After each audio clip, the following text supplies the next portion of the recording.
It's time to talk sports. It's Hacksaw's Headlines, a panorama of the world of sports, stories, comments, and opinions. Now, here's iconic sports talk show host Lee Hacksaw Hamilton and co-host John Riley.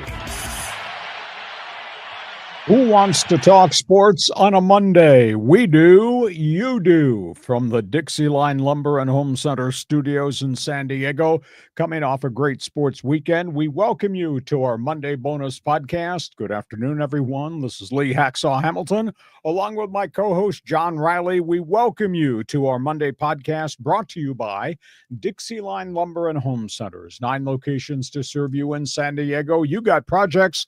They've got materials. You want ideas, they can be your best friend. DIXIELINE Lumber, in business for more than 100 years in San Diego. We are off the disabled list. We apologize for having been gone last week. We had the ultimate COVID scare. Both of us were back close to 100% off the disabled list, ready to do sports talk. John, good to see you. Better to see you in person than get the text and the emails that we've been exchanging about where we are visiting with doctors and all that. Yeah, no, you were telling me that a lot of the listeners to the podcast have been emailing you, like, what's going on? So I'm glad we're back. We are back. We're going a lot of different directions. A couple of business items. This podcast wants you to share, ask you to subscribe to all the things that we do on the podcast Mondays and Thursdays. Phenomenal response. Congratulations to you. While we're on the disabled list, John was able to email me and say, this podcast now has over 8,000 subscribers. That's a pretty impressive number. So we salute you for that. We want you to share. If you've yet to subscribe, hit the subscribe button. Therefore, you get all the alerts every time we put new videos up on the YouTube channel. Like sports, have you read my website? I urge you to go to my website. I write an absolute ton of stuff every day of the week. It's there first thing every morning, LeeHacksawHamilton.com. Want you to join Hacksaw's Insiders Group. There's an orange box right on the homepage of my website. You can subscribe that way, get on our email list. Want you to join me on X, Twitter All-Stars. You want you to become part of my team? Just type in my handle at Hacksaw1090, hit the follow button because I put a lot of stuff on social media on X.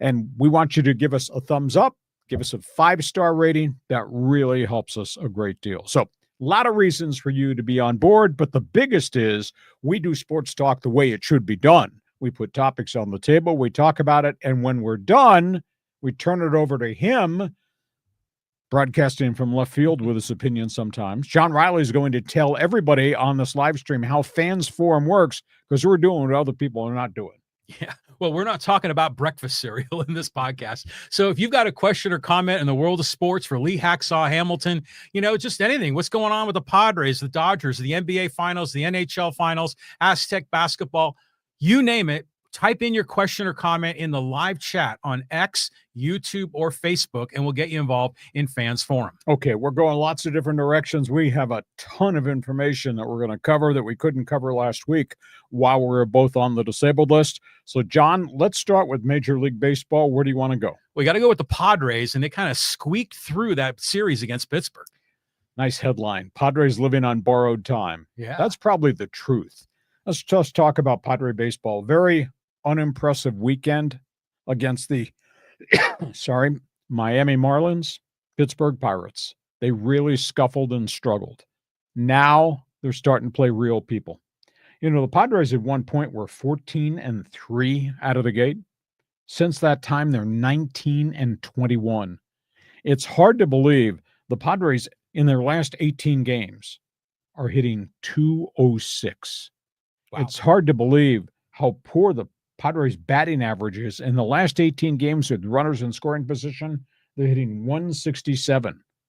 And the numbers are staggering. In the month of May, Fernando Tatis, whom I said MVP candidate, Fernando Tatis is hitting .184 as May turns into June. Manny Machado, over a 3-week span, hitting .218. Jackson Merrill came off the disabled list. Bingo had a couple of big games, hitting .180 in about a 2.5-week span. Xander Bogaerts is hitting all of .208. Nobody's hitting in left field. Catchers are hitting under 211. They got all kinds of problems. And now they're going on the road. And they open this hall where they're going to play. I mean, the numbers are absolutely amazing how many games they're playing away from home. And that's the thing that just really alarms me. Padres play 16 of the next 17 days, all road. Then they have a day off, and then they're going to play 16 more. They play a total of 32 games in 34 days. And they're doing this with half a starting rotation. And this is to me, this is a red flag. This is sirens and lights going off. Padres do not have Michael King. He's got what they think is a minor shoulder impingement. But yeah, he can feel well right now, but he's not throwing bullpens yet. And he's not throwing max effort yet. So we don't know. It could be a week. It could be a month. We don't know where Michael King is in terms of his ability to get back. Yu Darvish, he's been out since spring training. He has had tightness in the elbow since he threw the one rehab start at El Paso. And I don't care that he threw 6 pitches in the bullpen over the weekend in San Diego. That means absolutely nothing because that's not velocity. That's not max effort. That's not throwing a lot of pitches. So, the Padres are staggering. Mike Schilt had said, we're going to go to a 6-man rotation, a timeout. They don't have 4 starters, right, much less 6. What they've got is 2 established guys, thank goodness, with a bulldog that is Nick Pivetta. But, can you really trust Randy Vasquez? I mean, where are they going to go get starting pitching? Stephen Kolek has had more shaky outings than he's had good outings. Kyle Hart was here and then sent right back after home run ball in his one start since coming back from El Paso. Matt Waldron's got an ERA of 6.75 and rehab starts in AAA. You're not going to call him up. I don't think he's ready to pitch. Sean Reynolds has got a pitch limit, and he's not really a starter. He's more of a long reliever. And, of course, there's no Joe Musgrove. Now, where are the Padres going to get pitching? And like I say, this month of June, this is make or break. They play 22 road games in 30 days in the month of June. And by the way, they're going to be playing the Dodgers, and they're playing the Giants, and they're playing Arizona. Now they're playing an improved Milwaukee team. So you're not playing the Rockies and the Pirates and the Marlins any longer. You're starting to play some real people. So I'm just really concerned about where the Padres are. They've hardly got anything left in the farm system that they can bring up. I think Ryan Burgett's coming from AAA to throw against the Giants in the series. The only other one's Jackson Wolf, but we've seen that movie before, and that hasn't worked. Padres are in huge trouble. Sidebar story with the Padres. Reports out of Boston. They are talking to the Red Sox about a deal for left fielder Duran Duran. I'm not sure whom they would trade to get him because you don't want to trade Salas. You don't want to trade DeVries. I don't think there's anything else ready to be a major leaguer in the farm system. So why would the Red Sox do that at this point? But the Red Sox have talked to the Padres about the outfielder Duran, who's not having as good a season this year as he did last year. That's a real good player. But the problem is, unless you're going to trade Dylan Cease, unless you've said, okay, we can't solve the mystery of Dylan Cease, who's really erratic again, we only have him on a rental. Would you trade Dylan Cease in a package for Duran and somebody else? Duran becomes your left fielder. That solves that problem. But you create a huge hole in your pitching staff, which is really, really thin right now and really, really beat up. So the Rockstar general manager is going to have to do something because they're not playing bad teams anymore. Starting to play real people with this Giants series, then the Dodgers, then Arizona, then Milwaukee, back to the Dodgers again. It's a tough haul. So, John, I'm sorry to throw cold water on your cheering, but I was unimpressed with how they played against Miami, how they played against Pittsburgh, and now they go play real people. I'm fascinated by the Duran thing, but the reality is, what are they going to trade to get Duran? You're going to create a hole here to go fill that hole in left field. I don't know. What's the priority? Find a left fielder or priority? Find another established starting pitcher because they got problems in both those areas. Borrowed time. That was a nice start. But I've been barking at you. You have been, yeah. Since April. That, okay, that's great who you're playing. This is great. God's not coming out of heaven to take back any of the 14 wins and that 14-3 start. Look where they are now. And now look where they are in terms of all these other problems that they've got. So, John, from left field, the podium is yours. Reaction to the roster, reaction to the trade rumor, reaction to the Rockstar general manager. Go ahead. You know, in that Pirates series, they could have been swept if it wasn't for the umpire helping them out. You know, on that Suarez pitch at the end of one of the games. And then I think it was Iglesias, you know, had a call go his way on one of those walks that kept that 7th inning rally going. So you're right. It is borrowed time. What is wrong with Fernando Tatis Jr.? I mean, I'm picking up a lot of negative body language. Some people think maybe he's still hurt from getting hit in the arm when they thought he might have broken the arm. People are thinking maybe there's something going on in his personal life. Is there something happening in the clubhouse? But he doesn't look like El Nino. No, not at all. And I don't know if it's the forearm injury or whether he's got a rib cage or an oblique injury, because nobody's made any reference to that. But that guy does not hit 184. And that guy has started to mechanically look flawed again at home plate with his high step, front foot movement, all that. He's not a 184 hitter, but he's hitting 184 for the entire month of May. Somebody needs to be honest about what's going on with El Nino. Is it professional injury? Is it personal? Is it something going on back home? How can you help them? Because they need him. They really need him. Well, he should be in the same conversation with Ohtani and Judge. He's that kind of a talent. But it seemed like his timing on the hitting, he was always topping the ball and just having choppers go to third base and shortstop. So, he has a history of being great in June. So let's hopefully a light turns on with that guy. As far as the pitching goes, and you're right. I mean, you got Vasquez, you got Cease, and Pivetta. And then King might come back sometime. You don't know. Darvish might come back sometime. You don't know. I mean, Brito's out. I mean, did you see the post-game presser after Sunday's game? And it was a Schilt. And one of the reporters asked him, he goes, well, do you know who you're going to pitch on? I can't remember what day it was. Tuesday in the Giants series. And knowing full and well that they don't have 5 guys in the rotation. And then Schilt said, no, we don't know. It's Ryan Burgett. Well, it was funny how he said it. He goes, no, we don't know. And then the guy says, well, come on. You have an open spot and he goes, okay, yeah, we know, but no, we don't know. It's like, yeah, I know, but I'm not telling you. So it's that Ryan Burgett. So who is he? Have we seen him before? Yeah, he's been up through 1 or 2 appearances out of the pen and did okay for an inning or 2.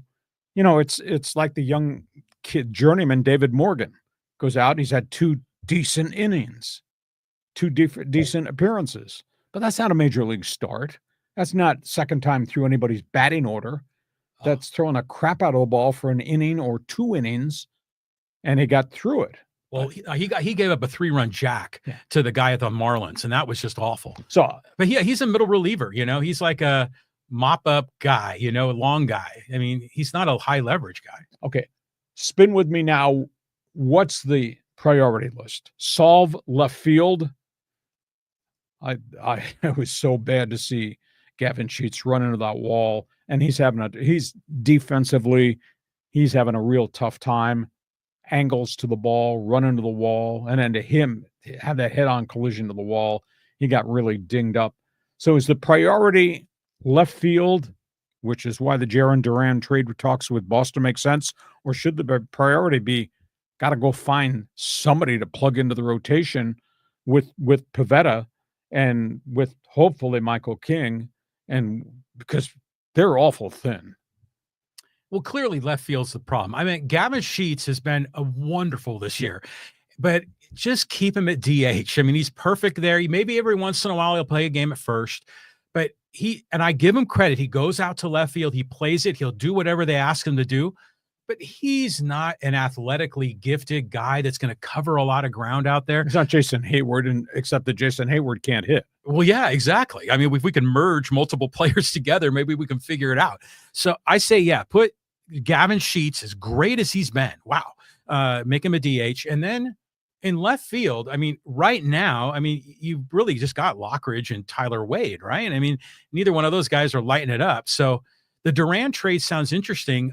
Apparently, Boston's bullpen is just really struggling. Well, Boston's had a lot of injuries, too, in their rotation. And the young guys to start the season, and a bunch of them got hurt. And they did get Garrett Crochet in the deal, but everybody around Crochet's been hurt. And their bullpen's had problems, too. But what have the Padres got to deal? Well, you figure they've got a lot, like in the 7th, 8th inning kind of guys. You know, you've got Estrada, you've got Morihone, you've got Jason Adam. You know, these are like really good 7th, 8th inning high leverage relievers. I think one of those, I mean, we have a surplus there.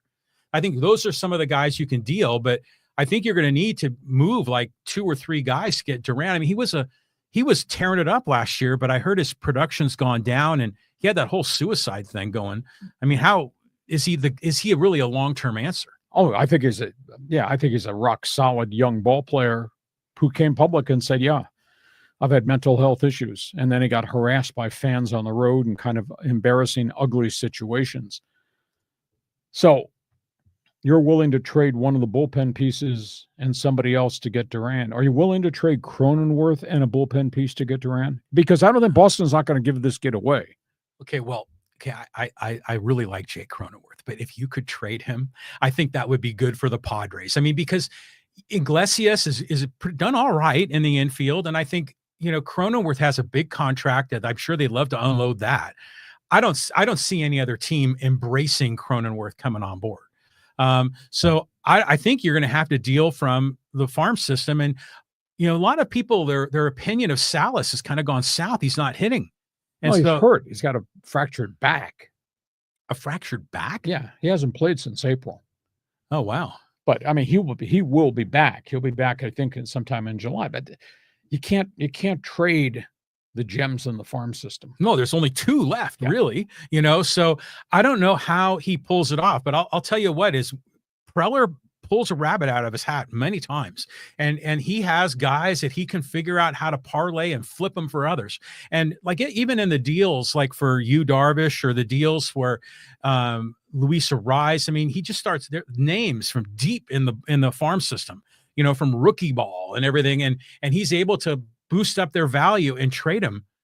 I think he could still pull it off. I just don't know how. I don't know with who.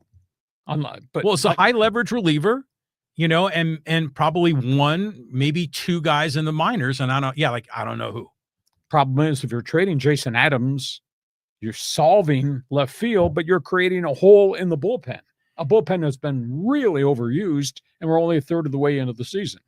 Damned if you do, damned if you don't. If you trade Cronenworth and a minor league player prospect, maybe you solve your left field problem. Tough call. Okay. They're on borrowed time. That's what it is. We said over and over again that May, man, they should have been rolling in May. And then remember, they went through that terrible losing streak, and it was just such a missed opportunity.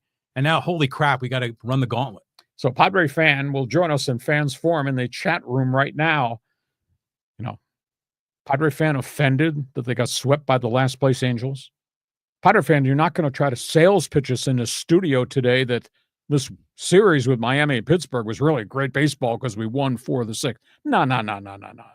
They got problems, and now they go play real big boys. Okay, Fans Forum chat box is open. All things Padres, whether it's who's hot, who's not, this whole Boston Red Sox trade conversation, who you willing to give up, fire us an opinion. Fans Forum chat box is open because we cover all the teams. Are going from that to the next one. The Dodgers, wins, injuries, and deals. Let's talk about the Dodgers. What a weekend series against the Yankees. Holy cow. 53,000, then 54,000 on Sunday. Dodgers took 2 of 3 from the Yankees, and they did it without Mookie Betts. He's got a minor fracture of a pinky toe. They think he'll be back tomorrow. He took batting practice yesterday. He's going to take it again. Another injury. Evan Phillips, gone for the year. Torn elbow ligament. Wow. Another pitcher to have surgery. The difference, though, is Andrew Friedman makes deals. Brandon Gomes makes deals. They just got Alexis Diaz, who at one point was one of the top closers in the National League at 75 saves in Cincinnati. He got hurt, hasn't quite come back to be the guy he was, but they got him, and he's in Oklahoma City on a rehab. I'm sure he'll be at Dodger Stadium pretty quickly. They also signed Chris Stratton, ex-Giant, ex-Pirate at Kansas City. He threw him in against the Yankees. He pitched really well against the Yankees over the weekend. Ohtani has now thrown 2 strong full bullpens, 29 and 27 pitches, clocked at 95 and 97 miles an hour, throwing everything in the repertoire. So he's marching towards what we think now is going to be mid-July to be back in the rotation. Emmett Sheehan, remember him? Hot prospect a year and a half ago. First rehab outing, Oklahoma City last night. 3 shutout innings. Oh, good for him. So a couple more rehab outings there. At least they got some help probably coming on the way. And the Dodgers, my goodness, that game Friday against the Yankees, Aaron Judge, homer, top of the first inning. Ohtani, bottom of the first inning, home run first pitch. And then Ohtani homered again late on Friday. He hit 2 bombs. Dodgers were down 5-2, came back and won 8-5.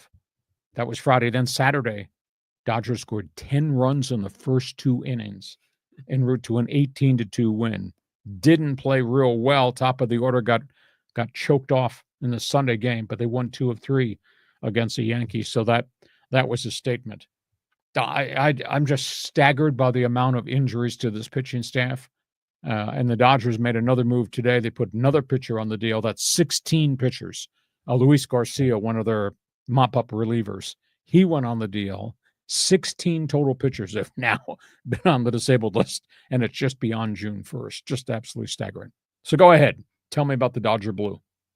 I'm just thinking about Mookie, man. You ever done that, going to the bathroom in the middle of the night and you stub your toe? Oh. I mean, that's like forget that baseball players or athletes in general are like regular people, they have to deal with that sort of thing. But, they won 2 out of 3, right? For the Dodgers beating the Yankees. You got to tip a hat to that. But, the Yankees should have won 2 out of 3 and they blew it again, just like in the World Series. I mean, so I'm sure a Yankee fan was just, bumming about this opportunity. And the Dodgers go from playing the Bronx Bombers to playing Juan Soto and the Mets tonight. Soto's getting a lot of crap from Mets fans. Oh, unbelievable. We'll talk about that in a minute. Okay. So the Dodgers go from the frying pan right into the fryer. I mean, they play the Yankees. Now they're going to play the Mets, who are probably as surprising as anybody in Major League Baseball with all their injuries pitching. One other baseball note in terms of teams out here in Southern California. Okay, let's go to the Angels. Shuffling the roster. I don't know who the real Angels are. The one that has played pathetic baseball or the one that won 8 in a row. How the hell did the Angels, that roster, win 8 in a row? But they did. Now they've lost 7 of their last 8. End of the day, they just don't have enough pitching. End of the day, they just don't have enough hitting around Zach Neto and the catcher Logan O'Hoppe and the occasional home runs they get from Chanel, Soler, etc. They're just not consistent on a day-by-day basis. Mike Trout is back. Mike Trout is going to be their DH to start. Can't run into a fence, get hurt while playing as a designated hitter. Here's a burning question. With all the issues that they have, would you trade Mike Trout? I mean, they're going nowhere. They just don't want 99 losses again this year like last year, but yet we've seen stretches where they've been played terrible. Bad start, 8 wins in a row. Now they're 1-7 since that streak, and here we go again, and they just don't have enough pitching. Would you go to Mike Trout and say, we'd like the chance to put you in a pennant race and get a lot of talent in return? He's still got time left on the clock at age 32. Would you do that? Well, the Padres need a left fielder, but that would be the king's ransom for that. But I thought Trout doesn't want to leave. I mean, does he have a no trade? And yes, and he's stated over and over again that he likes it in Anaheim. Yep, exactly. So in a way, him not moving is harming the franchise. So I don't know. But he's a Philly guy, isn't he? Like Jersey, yes. Philly. So man, if he went back east, played in front of his family and friends, that would be. Hey, the Mets and the Yankees would love to have him. And they got the money to pick it up. And he's got a mega contract too. Oh yeah. He could not come to San Diego because This thing is capped. They can't spend any more money. Exactly. So that's where we are with the Angels. So you're a Padre fan, a Dodger fan, an Angel fan. This podcast belongs to you, and you're going to join us. Fans Forum chat box is open for business. A couple other baseball notes. Yeah, the MLB notebook, baseball headlines. Let's just talk about situations in Major League Baseball. Talk about the Yankees. Yankees pitching staff has got holes in it. There is no Garrett Clark coming back. That's a big issue. Or I should say Garrett Cole. The Yankees batting order's got holes in it. Outside of Aaron Judge and Paul Goldschmidt, there is nobody else hitting in that Yankee batting order. Might there be a trade coming to add another bat? Pay attention to that. And the Yankees are sitting there with a pretty decent record to start the season, looking cross town at the Mets. The Mets with Juan Soto. And he is getting booed at Citi Field. He's getting booed in all the other ballparks. He's getting booed at Citi Field. He's going to get booed at Dodger Stadium, too, beginning tonight. Juan Soto, it's absolutely amazing. His average heading into the weekend was 222. Just absolutely staggering. In a 3-week window, he hit 119. Juan Soto hit 119. I've watched him at the plate. I've seen video. His mechanics are so screwed up, John. It's absolutely stunning. With runners in scoring position, Mr. Me, Myself, and I hitting 130 with runners in scoring position. And he went 77 straight at-bats before he hit a home run. I did hit a home run, 2 of them actually, over this weekend. But boy, he just looks totally lost out there. So that's the Yankee Mets story. Tampa Bay story. Star shortstop in court facing 4 to 14 years in prison. Remember the name Wander Franco? Yeah. All-star, big money shortstop, arrested a couple of years ago, sexual misconduct, sex trafficking, dating a 14-year-old, paid the girl money, paid the mother money so he could have an affair with this girl. Wander Franco in huge trouble in the Dominican Republic. He was like one of the top prospects in baseball. Yeah, he got a mega contract 2 years ago and then promptly got arrested. Jeez. So that trial began today on Monday. So we'll see what the testimony, what the opening statements are there involving him. Cincinnati Reds logo. Holy cow. So we go through all this dialogue about Pete Rose, Rob Manfred, 3 years of discussion by the commissioner as to, do we take him off the suspended list, the ineligible list? Pete Rose dies. Then they announce he and Shoeless Joe Jackson and everybody else had been suspended for gambling, allowed back in baseball. So Rob Manfred does an interview this past weekend, and he makes the statement, the decision on Pete Rose was long overdue. Say what? You knew the man was trying to get back into baseball. So Manfred walks through the process with a reporter in this interview and says, when he signed the agreement with the original commissioner, Bart Giamatti, he knew it was a lifetime ban. There was no way for him, there was no language that allowed him to apply for reinstatement, yet he kept doing it. He knew it was a lifetime ban. So that was item one. After he signed the agreement, the Hall of Fame in Cooperstown went to the commissioner's office and said, we are changing our voting regulations. We have decided that anybody who's on an ineligible list cannot have their name on the ballot. So Manfred says, Rose signed the agreement. He knew the rules. Hall of Fame came to us and said, we're making a change not to allow anybody on the ineligible list to have their name written in. The commissioner agreed to that. So the commissioner kind of put it on the Baseball Hall of Fame. He said, well, they changed their rules so he wasn't eligible. It's just the screwiest thing that I've heard. Now, we do have the Classic Era Committee. It won't meet till 2027. They're going to evaluate the 16 members that are on the Classic Committee, evaluate whether Pete Rose's name should be put on the Baseball Hall of Fame ballot. But that committee is made up a lot of great Hall of Famers who are still living, and most all those guys are in grudge mode against Rose. So the story is, that story is not going to go away. And the last baseball headline, they've been playing baseball since 1884. Nobody in the history of baseball since 1884 has ever started a season 9-50. These guys have, the Colorado Rockies. John, they are on a pace to lose 136 games. We thought last year's Chicago White Sox season was the worst of all time. White Sox lost 121. That beat the New York Mets, the first-year expansion Mets in 1962, and they lost 120. The Rocks could lose 136 games. They've already shattered the worst start in baseball history going back to 1884. Just absolutely amazing. Congratulations, Dick Monfort. Your name's in the baseball record book, owner of the Rockies. John, floor is yours. Talk Yankees, talk Soto, talk Tampa Bay, Pete Rose, and the Rocks. Okay, I have a question for you about the Yankees, because you were saying they maybe need another bat or two. And I was just thinking, whatever happened to DJ LeMahieu? He's been hurt. So he's still on the 40-man or the expanded roster? LeMahieu had 4 hits against the Dodgers on Sunday, but he has been hurt nonstop for almost 3 years. He was part of a really good group of Colorado Rocky players. Remember Troy Tulowitzki? Yeah. And he put up great numbers. LeMahieu put up great numbers, and they played all those years in the Mile High. They played on turf. And those guys kept breaking down. They both of them got to the Yankees and were just absolute physical wreck. LeMahieu was there. He's got a big contract. He's been more time on the DL than he's been on the active roster, but he can play second. He can play third. The question is, can he hit? Well, at least Sunday he had four base hits. Wow. So, we were always complaining, oh, the Padres have this problem and that problem, but all the teams have problems. Every team has problems. So the other comment is the Red story. That's nuts. I mean, everyone is thinking, okay, finally Rose is going to get in.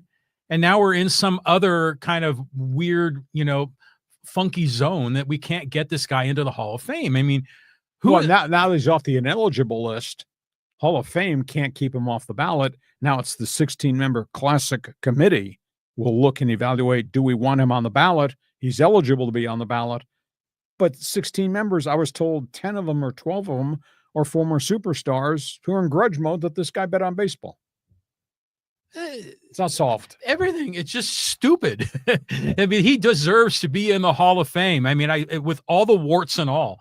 And the Rockies, my God, they only won 9 games. Unfortunately, one of them was against the Padres. But did you see, remember Nick Martini? I mean, he played for the Padres for a while. And I noticed in your best 15 that the Rockies released him. I mean, imagine being released by the Rockies. That would just be a gut punch. Look at the roster. It's a gut punch. Yeah. Too many young players, just not enough veterans. And that's just a disaster. Okay, that's all things baseball. Fans Forum chat box is open. We're not done. We've got a lot of other things we're talking about this Monday bonus podcast.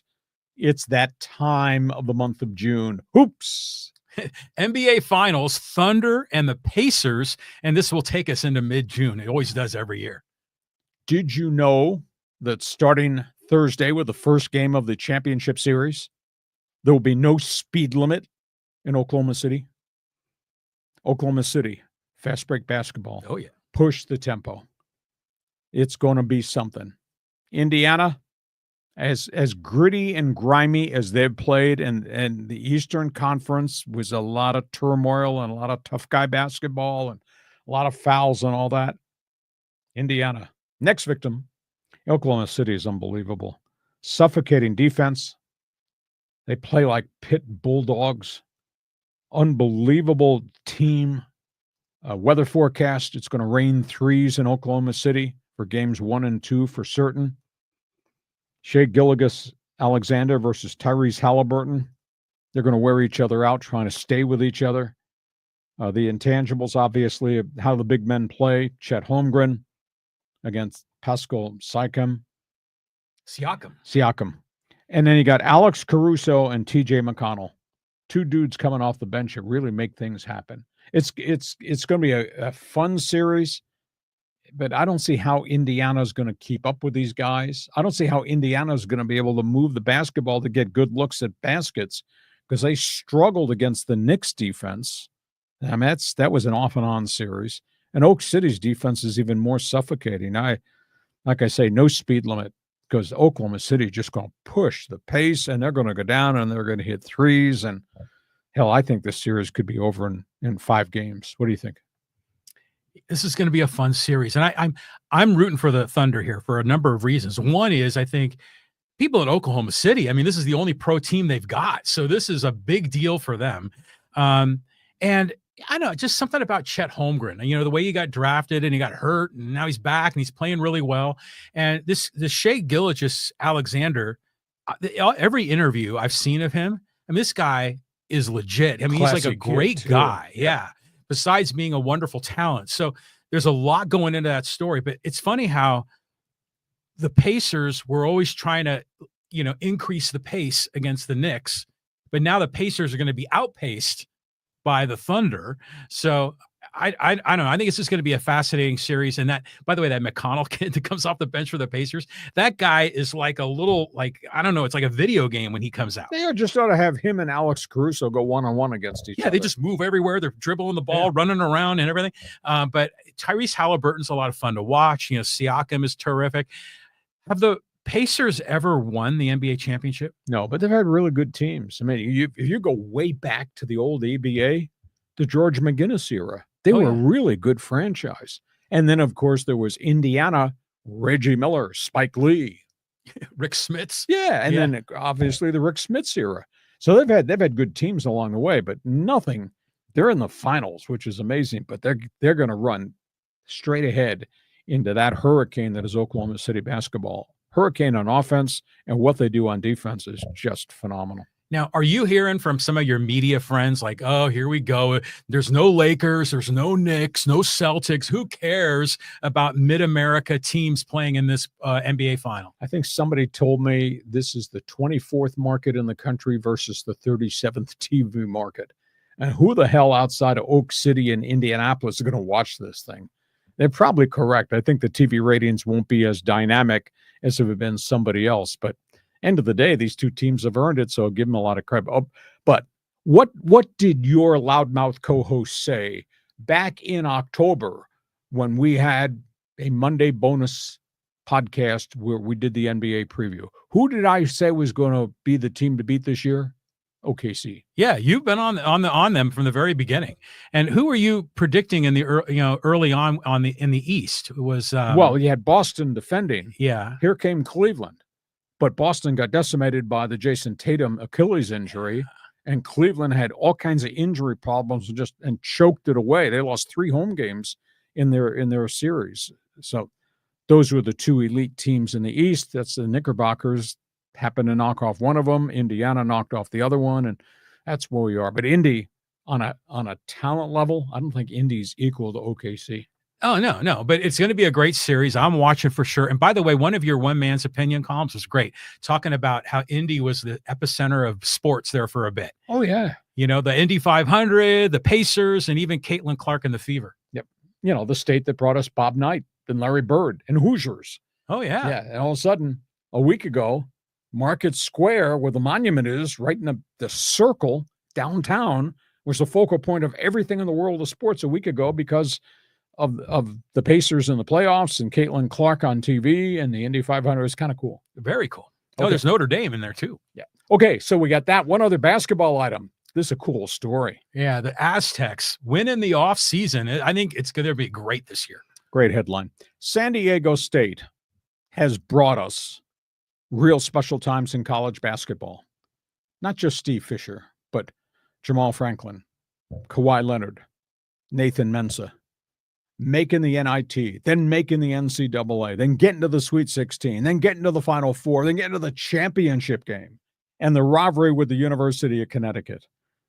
San Diego State is right there upper echelon. And what they just did this week sends a message to the rest of the country that the best team in college basketball on the West Coast, it's not Gonzaga any longer. It's not UCLA. It's the Aztecs. With this story that Miles Byrd pulled himself out of the draft after going through impressive workout Chicago draft camp, working out for at least 4 teams that I was told, but not feeling comfortable about where he would be taken or whether there'd be any guaranteed money, he's decided to come back to play one more year for Brian Dutcher. And here's the most important aspect of this. When you look at college basketball nationwide, the whole world, everybody except your dog, the Beagle, everybody's in the transfer portal. They're all walking around with their hand out for money. Right. I want to go somewhere else. I want to play. Not Aztecs. It's hardly ever happened at San Diego State. And that's a culture that Brian Dutcher has created. Brian Dutcher's got Hall of Fame coaching credentials too. Look at the wins, look at the losses, look at the accomplishments, look at the tournaments on a year-by-year basis. And now Miles Bird comes back. What an off season. Bird comes back after Magoon Kwath came back. And then if they went out into the marketplace and they got themselves a good point guard in Sean Newman, they got two bigs, they got three guys, they got two freshman recruits coming in the door. They have the wave of young guys that played a lot last season. They've won the off season. What a phenomenal stretch this has been. And now suddenly they've got themselves a really, really good team before they ever go to fall practice. Now, Miles Bird comes back to play one more year under Dutcher. I am positive that all the things that Miles experienced in the NBA draft camp and the 4 workouts that he had, Boston, Philly, Chicago, maybe it was Utah, that he knows things he's going to have to work on to become a more complete basketball player. You ready to go to Viejas, go watch college basketball? I'm ready. I mean, this is really cool. They won the offseason, and it speaks volume of Dutcher's leadership. Dutcher the coach, Dutcher the leader, Dutcher the teacher, Dutcher the person that these kids want to come back and play for him when the whole world is out there, give me my money. I'm going somewhere else. It's phenomenal. You buy what I say? Oh, yeah, it's going to be a great season. I can't wait. There's not enough, minutes in the game to get everyone the ball, and someone's going to have to redshirt on that roster. But I just like, it's interesting the vibe around Miles Bird. He's a hell of a player. He's still got a lot of potential. I mean, he could get really, really good. But, no one was hating on him. They were saying, hey, if you make it to the NBA, terrific. If you come back, terrific. Either way was a win for Miles Bird. And so I love that he's back. And I was surprised. Did you notice, Ziegler was talking about this, how when they did the measurements, he was only 6'4" and change in sneakers, without sneakers. But he has really long arms. Yeah. So I didn't realize that. So, but that still plays. I mean, those long arms and getting those steals and blocks. I mean, if he could just get his outside shot a little bit sharper, he could be terrific. Experience. That's all. I had somebody with NBA ties tell me that could be a Scottie Pippen type player. Think about that.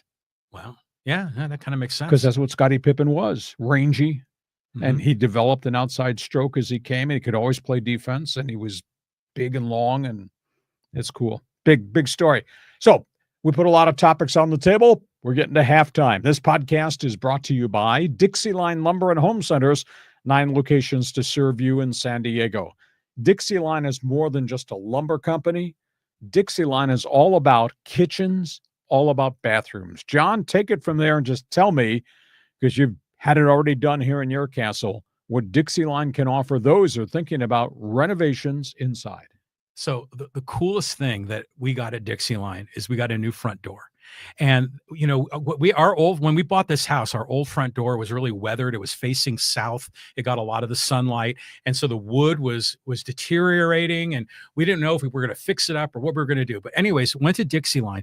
They've got these doors now. They're made out of fiberglass, and they look just like wood. So they're like a composite, like the decking, like from Trex, but they make them indoors. And so now we got this door that faces south. It needs no maintenance, and it looks terrific. And we got it with kind of like these big rivets and this grill over a little speakeasy open hole thing. So it's like a medieval castle door, which I really, really like. And so yeah, we got that at DIXIELINE, and they just do great work. I mean, they're good people, 100 years in San Diego. They're people. I mean, a lot of the workers there are former contractors or former plumbers and electricians, so they can answer all your questions. And they've got all the design people that can help you do a kitchen remodel, a bathroom remodel. They can help you with doors, windows, outdoor decking. It's the go-to place for homeowners and contractors in Southern California. DIXIELINE Lumber, 9 locations to serve you. Want to know who they are? Just go to the website, DIXIELINE.com. We are at halftime. Glad to have you with us on a Monday. And again, if you're just joining us, we apologize. We were both on the disabled list last week. We both thought COVID didn't happen that way. Lucky us, we're back. So we thank you. And by the way, we also thank you because while we're in shutdown mode and dark for 1 week, John did research. We are over 8,000 subscribers on this podcast right now. Not bad for two guys in San Diego talking sports, so we owe it to you. Just want to remind you a number of different things. If you like sports, go to my website, leehacksawhamilton.com. I write on it every day. You need to check it every day. Want you to join my Insiders group. When you join the Insiders group right off the website homepage, you'll get on our email list. We send out 2 emails a day. Want you to share. Tell everybody about Mondays and Thursdays at 1:30. Want you to subscribe. When you subscribe, you automatically get the alerts every time we put new videos up, and we'll be doing that a lot more starting this week. Also, want you to give us a thumbs up. That helps us a great deal. Give us a 5-star rating because John doesn't have any friends. We could use 5-star rating along the way.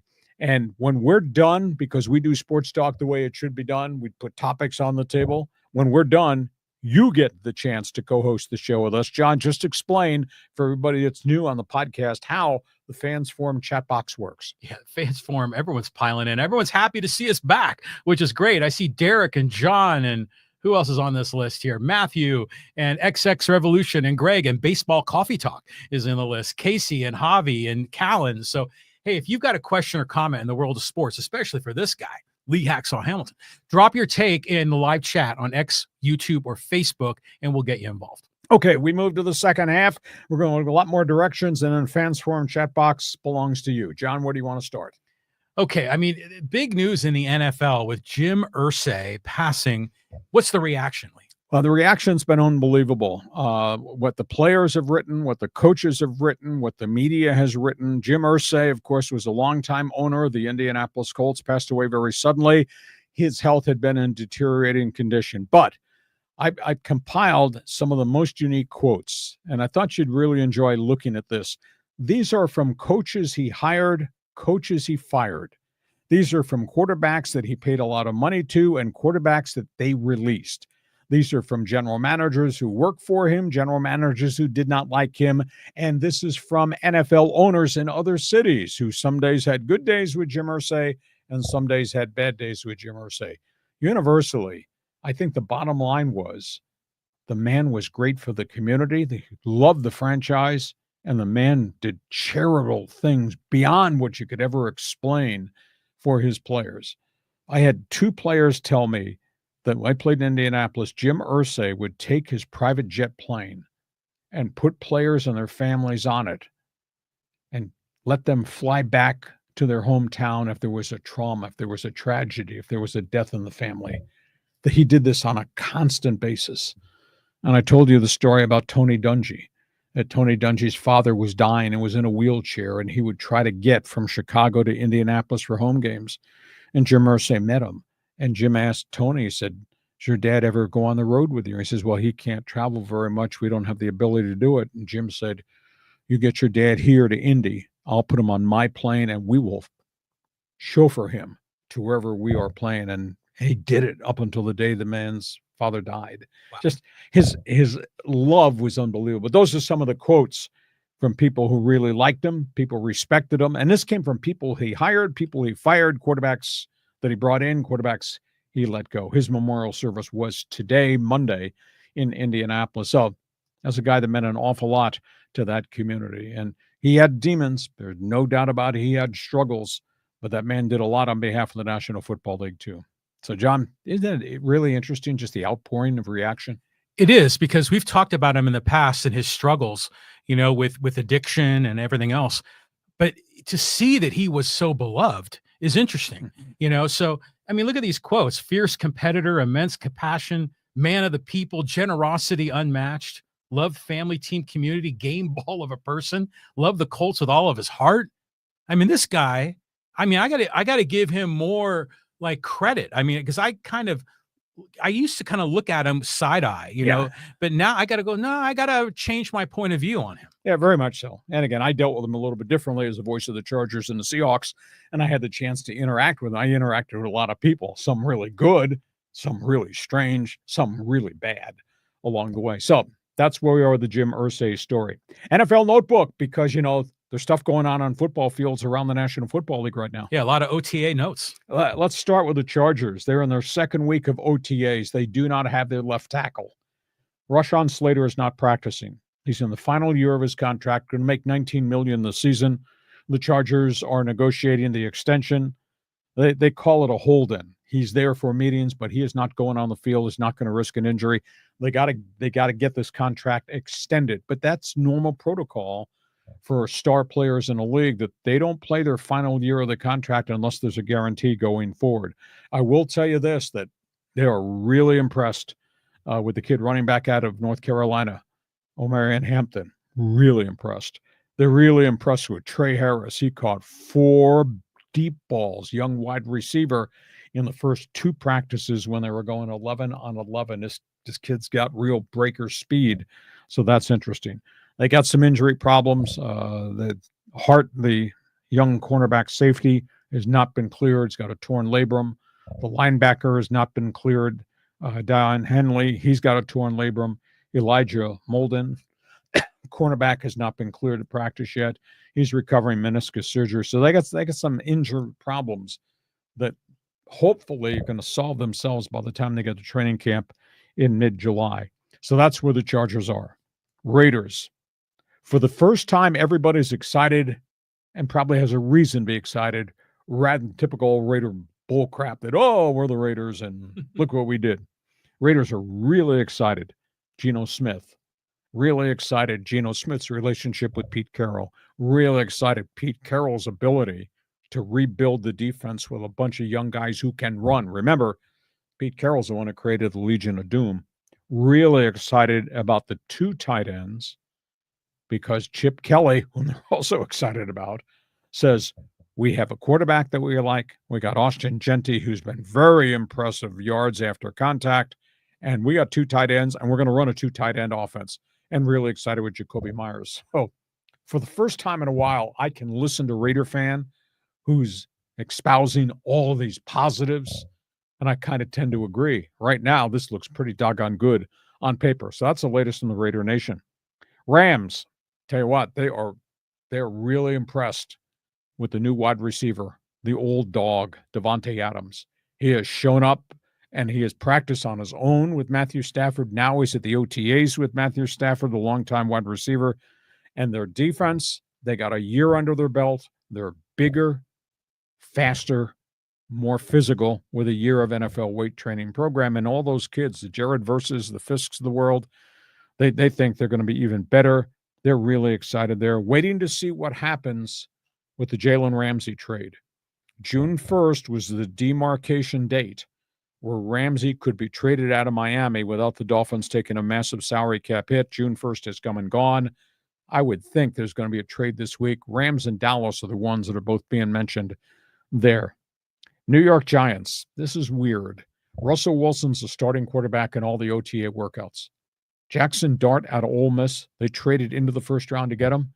Jackson Dart is running 3rd string on the depth chart, not getting as many snaps. And I would have thought, wow, that's kind of weird. I thought they would have split the snaps between Russell Wilson and Jackson Dart to get Dart up to speed, because Jackson Dart's really got to be the guy of the future.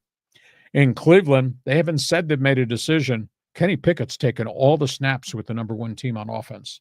Kenny Pickett. Dylan Gabriel is taking whatever snaps are left. He's the number 2 quarterback right now. He was 11 for 16 over the weekend in 11 on 11s. Shadur Sanders is just 7 of 9 scout squad. He's not taking snaps with the number 1 unit. So that's really interesting there. Pittsburgh. Does anybody know the area code of Pittsburgh? It's 412. Aaron Rodgers has not called the Steelers back yet. I mean, we are now into mid-June. He wants them to call him. Well, they've already called him, already made him an offer. if you wanted to play, wouldn't you want to be there and learn the playbook? Wouldn't you want to be there to build morale in that locker room? Wouldn't you want to be there to become the leader of the team? Wouldn't you want to be there to work with Mike Tomlin? He's not there. And I guess that's the reason why Atlanta has called the 412 area code and opened trade talks to move Kirk Cousins to the Steelers.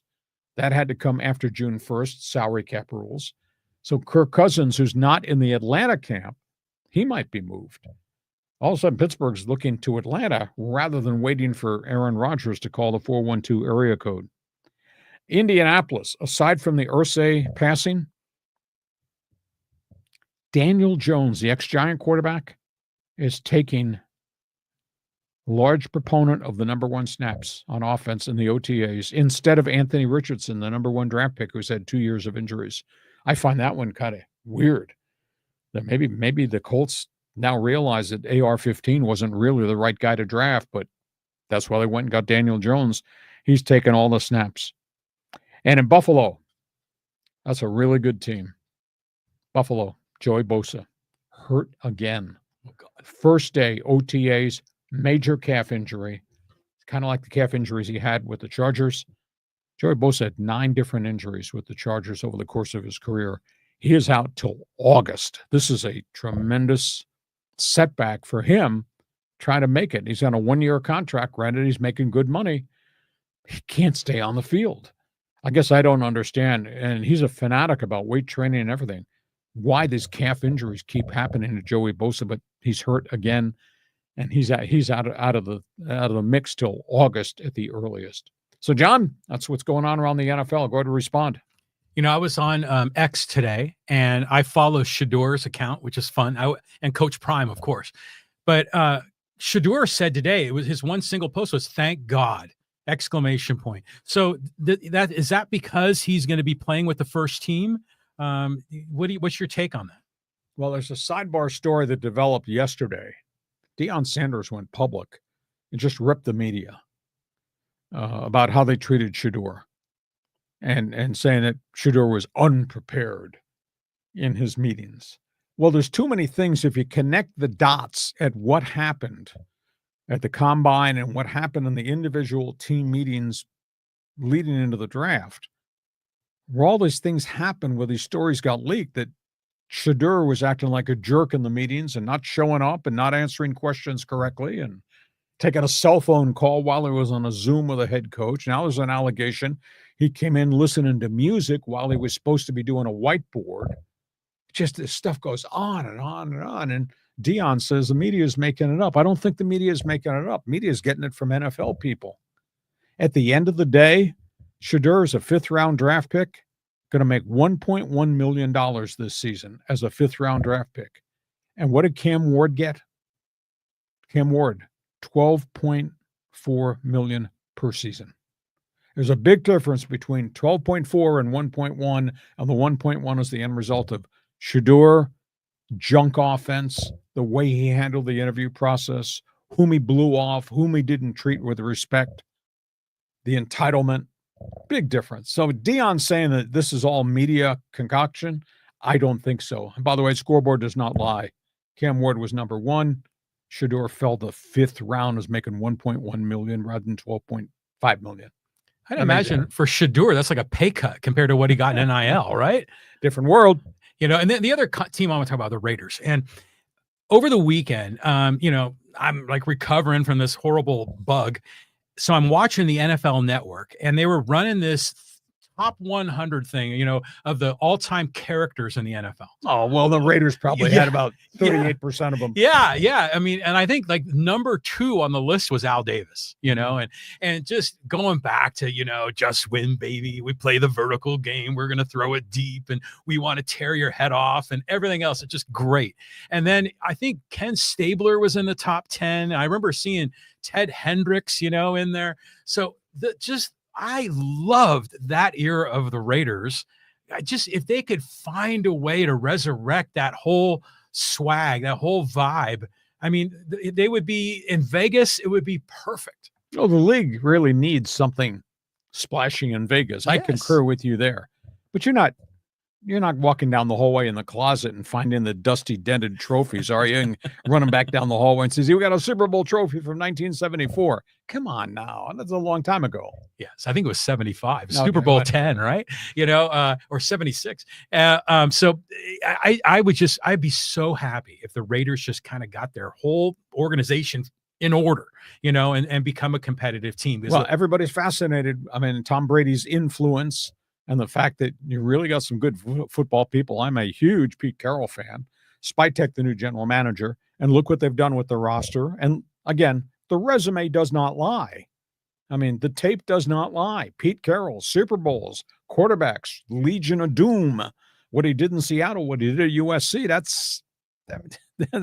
that's on his resume. That's pretty damn impressive, rather than Raider fans saying, "Hey, look what we got." Yeah, you got a bunch of criminal elements that can't freaking play the game, at least more recently. Raider Nation is fantastic. Those guys, they're just so low. One quick one on the Bills. Did you see Josh Allen got married? Yes. And he married a Hollywood actress. What's her name? Haley Stein something or other. But I know she's real famous.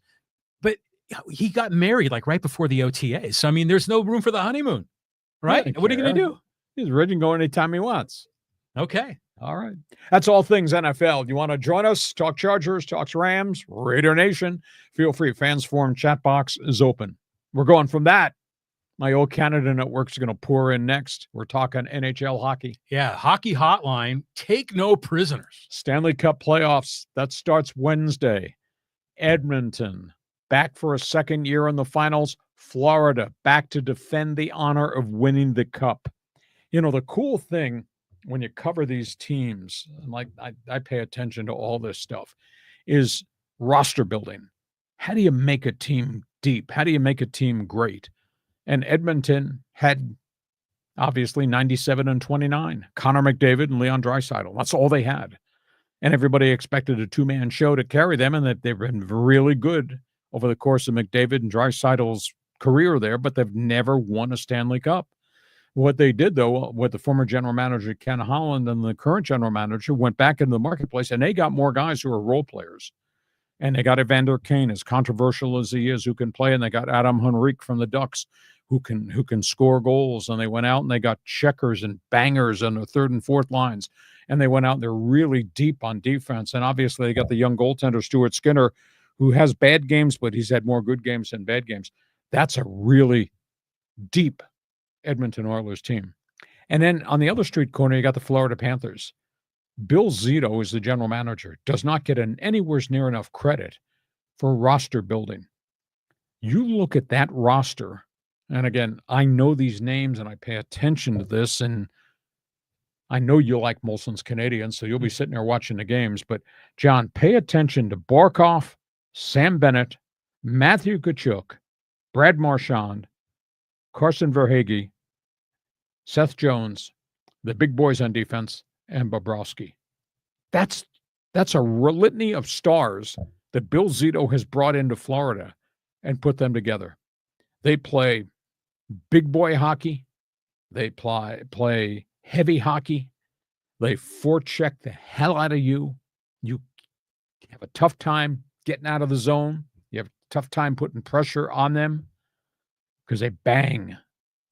Now, the interesting thing to me is Edmonton's got unbelievable speed. So I think what's going to happen is this is going to be the Flyboys against the author of heavy hockey. Florida's going to try to beat on them, but you can't hit them if you can't catch them. And Connor McDavid is the fastest guy in the NHL. He is out of his zone and through center ice and into the attack zone like that. I think it's going to be a great series. I think the sucker is going 7. This is going to be a series in which they take no prisoners. I just think it's really going to be amazing to watch. And the traffic in front of those goaltenders those poor goalies are going to be under siege. I just think it's going to be a great Stanley Cup. And these series have been good. I bet we have all-time record ratings, even though it's Canada in the north and down there in Sunrise, Florida in the south. It's not New York. It's not LA. I'll tell you, the TV ratings, I think, are going to be monstrous. I think this is a must-see series more so than the NBA finals. That's how this is shaping up. Now, weren't the Panthers the champs last year, Yes, right? the defending champ. And then hasn't Edmonton has been in the finals? Oh, well, the Gretzky or the Messi. No, I'm just thinking more recently. They Haven't were in the finals last year and didn't hold up. But this McDavid era, they've gone deep in the playoffs. Yes, a number of years. So finals back-to-back years now. Okay, so hopefully the Oilers get a little retribution. So what do you think about our O Canada fans in Winnipeg? Do you think they're rooting for the Oilers? That's like one of their big rivals. Yeah, but it's Canada. I think everybody in Canada is rooting for Edmonton. I think it's going to be a great series. Hey, you're a hockey fan? Hockey Hotline is open. By the way, we're not done. Turn the page. Next group of topics on the table. NHL, hot rumors. Let's just talk about what's going to happen north of the border in Toronto. The Maple Leafs did not get to the Stanley Cup Finals again. No problem. It's only been since 1967. My God. What are they going to do with Mitch Marner? 221 career goals, despite having high payroll, a lot of snipers, just have not been able to win the Stanley Cup. Marner's a walk free agent. He's a Toronto kid. Hot rumor. I don't know if this is possible, but both the Blackhawks and the Anaheim Ducks have a lot of cap space. And what are they missing? A veteran sniper. Could you imagine Mitch Marner coming to the Ducks with all the kids that they've drafted, the Leo Carlsons and the Mason McTavishes? Could you imagine that, or him going to Chicago? And the Blackhawks have stockpiled number one picks a couple of years in a row, Connor Bedard, etc. That's a hot rumor around the NHL that Marner, Maple Leafs might let him walk. God, if he came to the Ducks, that'd put them right back on the hockey map, because I think they're right on the brink of stepping over that threshold to becoming a really good team with all the young kids that have stockpiled. And now you get a guy that scored 221 goals in a young career. That's pretty doggone impressive. Vancouver, unbelievable disappointment, disarray. Rick Tocchet left as head coach, was shocked a lot of people. They traded JT Miller, one of their captains, because of an in-house feud with one of the Swedish players. Thatcher Demko, San Diego native, star goaltender, might ask out, might want to be traded, might not want to be part of a rebuild in Vancouver. So keep an eye on that storyline.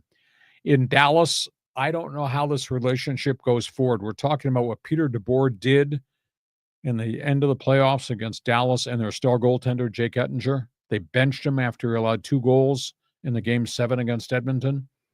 A lot of bitterness in Dallas that Jake should not have been treated that way. He had won 6 playoff series in a row for Dallas over a couple of years span. But at the end of the day, Peter DeBoer said this was a big picture. This guy had not played well against Edmonton at all over 2 years. And he said, we just couldn't sit there and let all these goals get in with the hope we could come back. And obviously they did not come back. And the last note, the IOC did it. They informed Russia, you're not allowed to bring your hockey team to the Winter Olympics. That means in 2026, there will be no Alexander Ovechkin or any of the other great Russian players in the Winter Olympics, because Russia, by virtue of the war in Ukraine, has been banned again from the Winter Olympics. So, John, that's the latest from the NHL. Okay, so help me out here with I was going to say the Blue Jays, the Maple Leafs. Okay, so we got Marner. You're talking about him, but I know that there's that other guy, Austin Matthews, is really good. Yeah, he's under a big multi-year contract. They've got to make decisions on Marner and John Tavares. They're both making enormous amounts of money. They're both walk-free agents. Tavares is a much older player, former New York Islanders star, but they've had what they call the core 4. Mm-hmm. Austin Matthews, William Nylander, making mega money. Matthews, a former 60-goal scorer. Nylander scores 45. Marner and Tavares. They've never won. They've never gotten to Stanley Cup Finals. So the question is, you going to keep the core 4 together again? Why would you do that? So, and Marner turned down a contract extension, but they offered him $8 million. Well, Marner wants state-of-the-art money. Is 11 or 12 million. He scored 221 goals in 6 years. So at the end of the day, does Toronto do this? Keep the core 4 together when the core 4 has never won? Or do they change the chemistry of the team and go get different type players to put next to Matthews, Nylander, and whoever else survives. But they've lost, was it 7 game 7s in a row? Exactly. So doesn't that is more of a reflection on the coach and, the way he's getting his team prepared? Or is it a reflection on Brendan Shanahan, the president, who made all the hockey decisions? And by the way, he was let go last week. While you and I were on the disabled list, he got let go. So they're changing. The new CEO of the Maple Leafs have said, we will change the culture and there will be changes on this roster.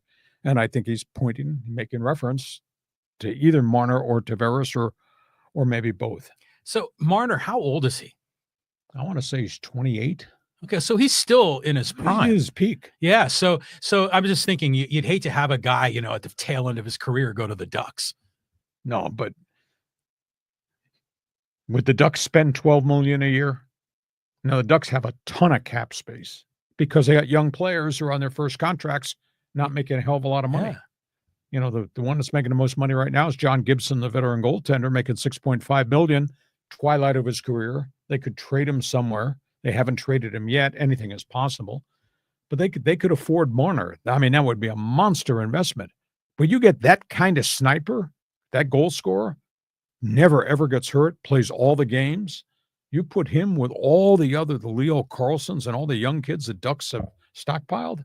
Wow, big difference. Well, let's just say Marner went to the Ducks, which, by the way, I think, if they want to make an investment in Gibson, they would probably want to make an investment in Marner. Well, Gibson are in a contract at the state of Gibson's star status. And Gibson got old, team fell apart. Gibson's had multiple injuries. So they paid Gibson the going rate when Gibson was top echelon goaltender. So the Ducks with Marner, would they be better than the LA Kings? They'd be younger than the LA Kings, but they'd be pretty close. I mean, the Kings are really good, but the Kings have got a lot of age, and the Kings are really top heavy with age and big money contracts, where the Ducks are really young with a lot of cap space to use. Interesting. I heard about this from Canadian guys over the weekend. I said, holy cow, if I connect the dots, that makes sense. Because when you're fixing a franchise, and the Ducks have been down forever, when you're fixing a franchise, you get all the pieces put in, and they almost made the playoffs last year with kids. You add the right veteran, marquee free agent, put you over the top. And then you get in the playoffs, and then you see how far along you've come. Right on. So that's where we are. All things hockey.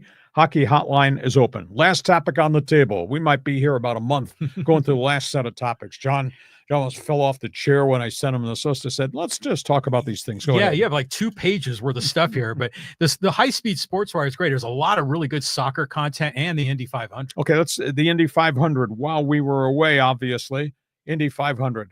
Alex Palou, unbelievable, bold, brazen move right at the end with about 15 laps to go. Palou wins the Indy 500. Palou has now won 4 races this season.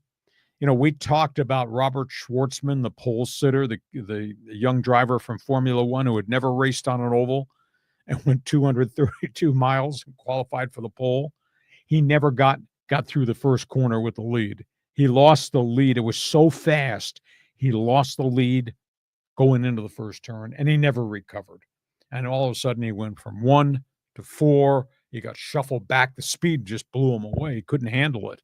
And then he almost caused a pile of wrecks on the first pit stops. And then on the second pit stop, way too hot coming down the lane into his own pit box, he hit 2 of his pit crew members. He was so out of control. The event was way too big. And this was the kid that was on the pole, Robert Schwartzman. It was a weird day.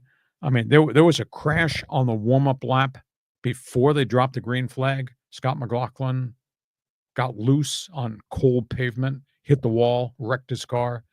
First lap, once they dropped the green flag, Marco Andretti got squirrely. He hit the wall. He was done. He was out of the race. There were 3 fires in the pits. In modern-day racing, you don't see that. Ryan Hunter-Ray had to get out of his car really quick. There was all kinds of fire problems with cars this year. So, I mean, it was a strange Indy 500, but Alex Palou he's in a different world right now in terms of being an elite driver on the IndyCar circuit. Second topic on the table, What is that one? Paris Saint-Germain. Oh, soccer. I'm sorry. I got so many notes here. Champions League. It's over. You know, the top teams in each league play in a separate tournament called the Champions League. And Paris Saint-Germain won the Champions League with a record 5-0 win over Inter Milan of Italy. Broke a record that was set back for the worst beating in a championship match. They went back to 1956. Paris Saint-Germain, just a tremendous side. So they wind up winning there. SDFC. There's good news that they're winning. There's bad news that they lost Chucky Lozano again. Re-injured his hamstring. He's out indefinitely. Third piece of news involving SDFC is 7 of their players have been recalled by their international teams and have been taken off the SDFC roster to go play for their country in the different CONCACAF tournaments, the Gold Cups, things of that nature. So they're going to be a little bit shorthanded next couple of weeks, in addition to losing Lozano. And the third one has to do with the whole situation with the fans. They went through a real bad situation in the start of the season with homophobic slurs.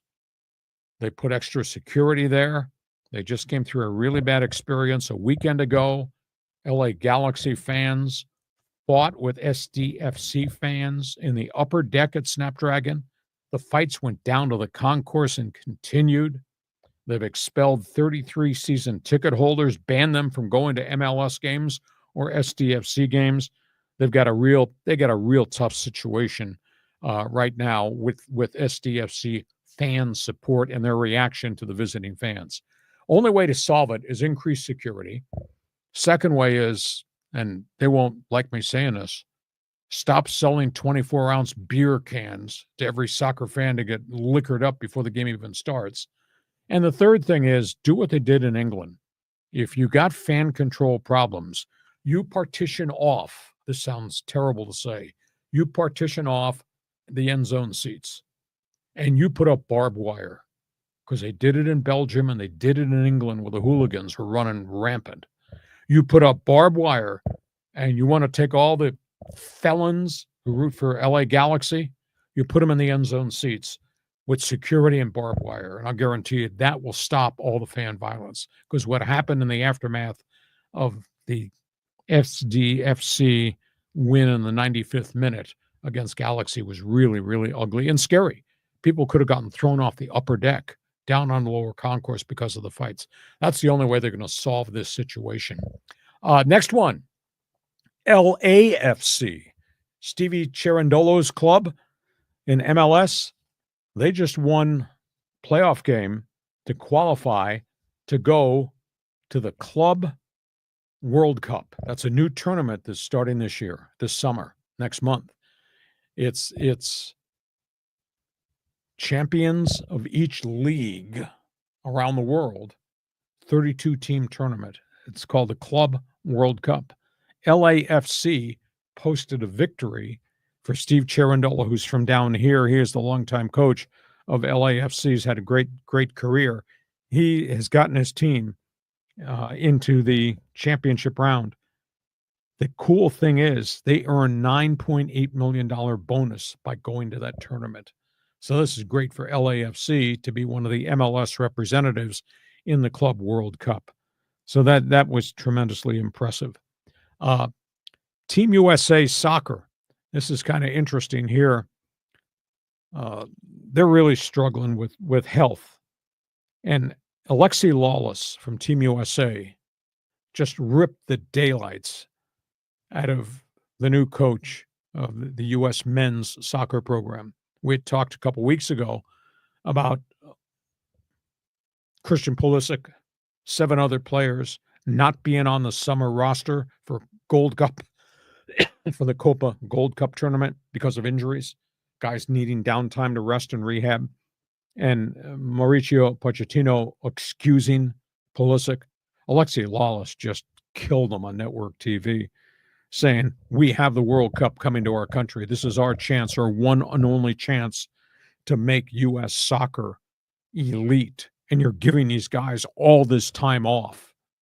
And this comes on the heels of the former head coach of Team USA criticizing Pochettino also for the exact same set of circumstances. So there's a culture here that Alexi Lalas thinks it needs to be built, and you can only build it by having these guys for the extended practice times and actually playing in the Gold Cup and the CONCACAF tournaments together. And because of the injuries to Pulisic and Gio Reyna and a whole bunch of guys, they're not playing at all. ESPN.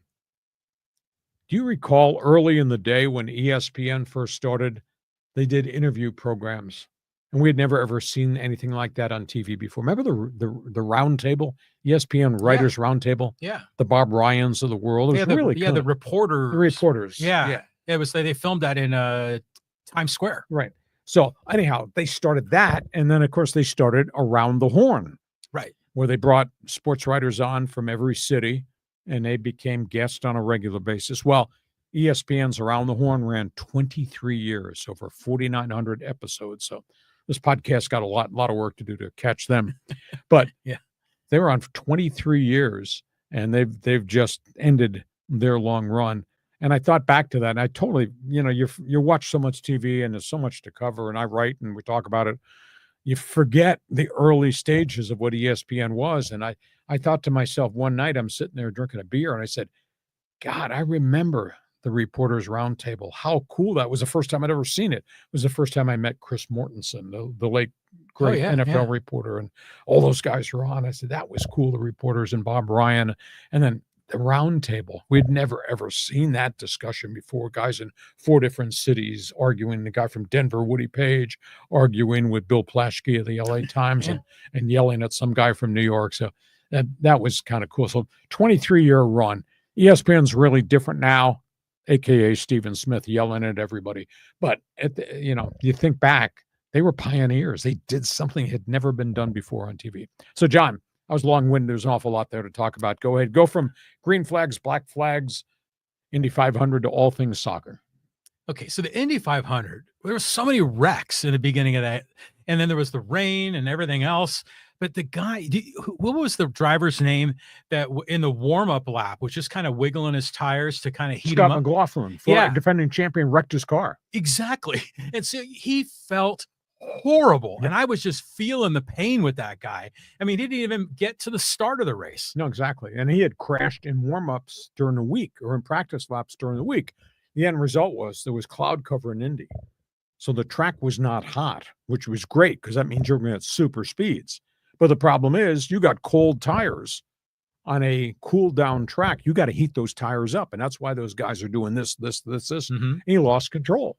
And boom, he hit both walls in his car. His day was done. He had not even started. And then the exact same thing happened on the actual green lab first lap to Marco Andretti. He's running on cold tires, trying to get up to speed. He wiggled, lost. Next thing you know, he's in the wall. And like I said, I've never seen so many accidents in the pits. I mean, there were so many scripts in the pits. And then we had 3 pit fires, which you never, ever want to see. And you haven't seen in a long period of time. The safety precautions are phenomenal, but see Ryan Hunter's Ray in a cockpit just kind of go up in flames, and man, they got him out of there lickety-split. But it was a bizarre Indy 500, and then Alex Palou just kind of took control of it, dart dash, take the green flag, and go. You know who's a fun driver to focus on sometimes is that Ferrucci kid. Yeah. And he's got that red, white, and blue stars and stripes car. Santino. Yeah, and he's young and he's got a personality. And he came in second place, I think, in the Detroit race over the weekend. So, yeah, the Indy 500 was terrific. Paris Saint-Germain, you said they beat Milan, but isn't that Pulisic's team? No. Pulisic is AC Milan. This is Inter Milan. Oh, okay. But they probably play in the same league, I would imagine. Yes. Okay. Then the SDFC thing, first of all, what a great May they had. And they're in second place in the West. I mean, for an expansion team, this is awesome. Yep. Now, the Chucky Lozano thing, hopefully he comes back soon. But the bad guys in this whole thing are the LA fans, because they stole like a Bob Marley flag from the San Diego FC fans, and then they brought it to the game and hung it upside down. And so that's the ultimate insult. Well, yeah, they were just provoking the San Diego fans. So don't imagine putting a barbed wire Snapdragon Stadium. I mean, it's supposed to be family friendly. You're going to have like a prison in the end zone or something. That's how they stopped it. I mean, There was an incident in Belgium, and this was an era in the 80s where rioting was happening everywhere in England, everywhere in France and Germany. And what happened was they took one of the stadiums in Brussels and they put barbed wire up, and they put the visiting fans who had tickets to sit in the end zone seats, flanked by security and barbed wire. And that stopped it. Now, like I said, you're probably not going to agree with me, but they got to put a lid on this. Well, I think the one thing they can do that makes sense to me is you have to penalize the team. They got to take a loss or something like that, or they lose a point in the standings because the fans. So you're going to fine LA Galaxy $1 million, but LA Galaxy can't control their fans. No, you can't. But the fans don't want to lose more than anything. So that's the way you can get leverage, and then the fans can maybe kind of self-police it. But the hooligans here, the bad guys, are the was it LAFC or the Galaxy? Galaxy. It was Galaxy. So that's the problem there. But I'm thrilled about San Diego FC. The Team USA thing, I buy in on that. They should have Pulisic and those guys playing. I just remember the '94 World Cup here in America, and that's when Alexi Lawless had the big hair. Yep. He was a big fullback then. It put American soccer, it made it real. Yep. Okay. And we knew that was the early stages. I remember they had this vision. Oh, we'll go to the quarterfinals in '98. We'll go to the semis in '02, and then we'll make the finals in '06. And that didn't work. But USA soccer is at a completely different level now. And wouldn't it be great if they made a run? And then really Mexico and Canada are host nations too. It's a tough call, but this is all the end result of FIFA.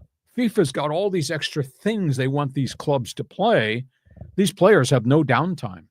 This Club World Cup tournament that starts in June and goes into July, those players have to play if their club has been chosen to be part of the, quote, World Cup. I mean, when do these guys have time to rest? That's a problem. Mm-hmm. I mean, every time Pulisic has played, I think the number is 35,000 minutes this season. I mean, that's a lot of wear and tear. And we're not even to the World Cup. So. And then finally, I just want to comment on ESPN. Now, first of all, you should have been on the sports reporters. I mean, or not support. Well, that would be great if you were on that, but at least around the horn. Well, but they were doing national columnists. It was more newspaper driven, which was kind of cool because I'd never seen those guys on TV before, and I interviewed a whole bunch of those guys. But they'd have Mike Lupica and the Woody Page, and then in and out different guys from the LA Times, and they get guys from San Francisco, guys from Dallas. It was really kind of cool. And again, it was novels. First guys through the wall, first time ever to do it. And that's really neat. Well, it was like Meet the Press, but for sports. Yes. And I remember I was in Times Square and went into the ESPN bar and restaurant, and the studio was right there. Like it was up right by a stairwell. There's this big glass wall, and you see the 4 chairs for the sports reporters. And I was like, oh man, this is where they do it right here. And so, yeah, ESPN has been so innovative that it is easy to take granted for what they've done. Well, you forget there's so much noise out there now. You forget how unique the initial group of programs really was. I mean, I remember ESPN's first NFL draft coverage. That's crazy. On a Tuesday.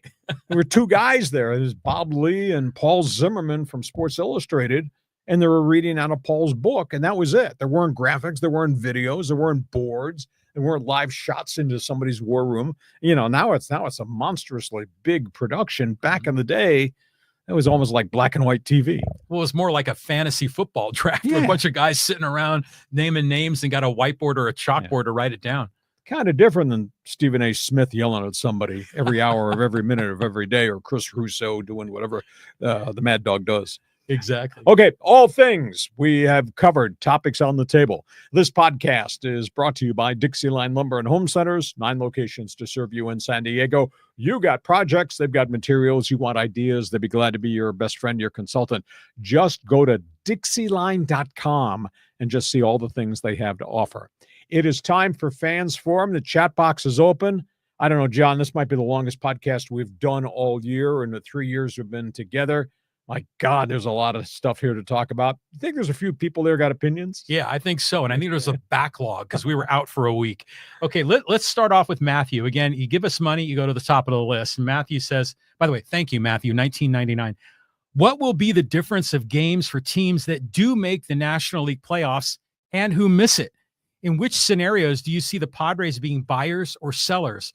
At what point in the season do you determine buying or selling? Oh, I think it's all predicated on where you are as you get to July. Have you really faltered? Are you wrecked by injuries? Have you run out of steam? If you're not really in the playoff hope, then maybe you rent somebody out. As it relates to the Padres, Matthew, if they're not in the hunt for the wild card spot, then I think maybe they make Dylan Cease tradable. I don't think they trade Michael King away. They've got June, they've got to July to work contract extensions with these guys. I don't know any agent though is going to sign a contract extension right now. I think he's going to take his player out on the open market, etc. If you're out of the race, then maybe you shop some people, but they don't believe they're going to be out of the race. I just happen to think this month of June is going to be really hard for the Padres because I think they've been living on borrowed time for a while, and now they start playing real people over the next month, and then obviously into August. But where are you? Where are you in mid-July? Are you a true player to be a playoff team, or are you on the outside of the periphery? Right now, there's the Padres. I view them as a playoff team, but they cannot afford. And I hate to pull this phrase. I told you so, but I told you so. Love that. Well, I know what I'm talking about. I told you so that they were wafer thin and they could not afford to have anything happen to Cease, nor to Michael King, nor to Pivetta. Well, Cease has got mechanic problems that they just have not been able to put their arms around and get him consistent again. And he's such a power guy. I just worry about him getting hurt because he is such a power guy. King has now got this issue. Pivetta has given him everything he can. He's been spectacular at home, not so good on the road. I don't know that there's anything left they can get out of Yu Darvish. He's got tightness in that elbow again, and I don't, they write about, oh, he threw 6 pitches in the bullpen on the weekend. That doesn't mean crap. Right. That's not max effort. That's not full thing, and then you have to see how he handles it. So it may well be at age 38, 39, it may be that he's got arthritis in that elbow now. He's had multiple elbow problems 3 years running. And unfortunately, maybe he's reached the finish line because there's only so many bullets in the gun of a starting pitcher. And they're trying as best as they can. So that's where we are. But that's a great question, Matt. It's all predicated on a situation. Where are you in the standings on July 15th as to whether you're going to trade for somebody or be a seller? Well, I remember at the beginning of the year, we were saying, okay, the Dodgers are going to win the West. And then in the East, it'll be the Mets, the Phillies, or the Braves. One of them will win the East. Mm-hmm. And the other two are probably wild cards. Then you got the winner of the Central, probably Chicago. That only really left one extra spot for the Padres. But we thought the Diamondbacks are going to be good, and they just lost Corbin Burns. Have we got an update on that? He's having an MRI on his elbow. And that comes after they lost Eduardo Rodriguez and they lost Jordan Montgomery. I mean, they're down 3 of their 6 starting pitchers. And I don't think they've really replaced Christian Walker at first base. Josh Naylor is not hitting in Arizona with the consistency that he hit when he was with Cleveland. So Arizona doesn't seem to be in the mix for a wild card spot now because they're really dinged up. Frisco, Giants have had a really good first third of the season. And they got a bunch of guys that aren't hitting. Willie Adames is hitting .206. That's their big money shortstop. But they got the young, is a Japanese star, Lee. Yeah. Boy, he's having a great first half of the season. And Heliot Ramos is hitting home runs. And Robbie Ray is 7-0. You're kidding me. He's been on the disabled list. Robbie Ray. He's been on the disabled list for like 3 years in a row. And he's 7-0 out of the 8. So, but there's still a lot of baseball to be played. But Atlanta's got injury issues. They looked like they had bounced back. Now they're ailing again. Philadelphia's got bullpen problems. It's a drug suspension in there. Aaron Nola's not healthy. He's on the disabled list. Some of the Philly guys are not hitting like the Philly guys have hit in the past. So a lot of baseball to be played. But so we'll find out by July 15th You have to start actually make a decision. Will we be a playoff team? If not, do we sell some people to get out from underneath the second half of contracts of some of these guys?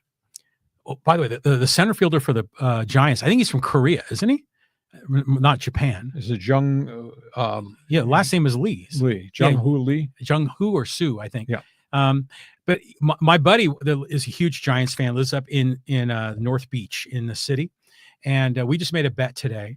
I got the Padres. He's got the Giants for these 4 games.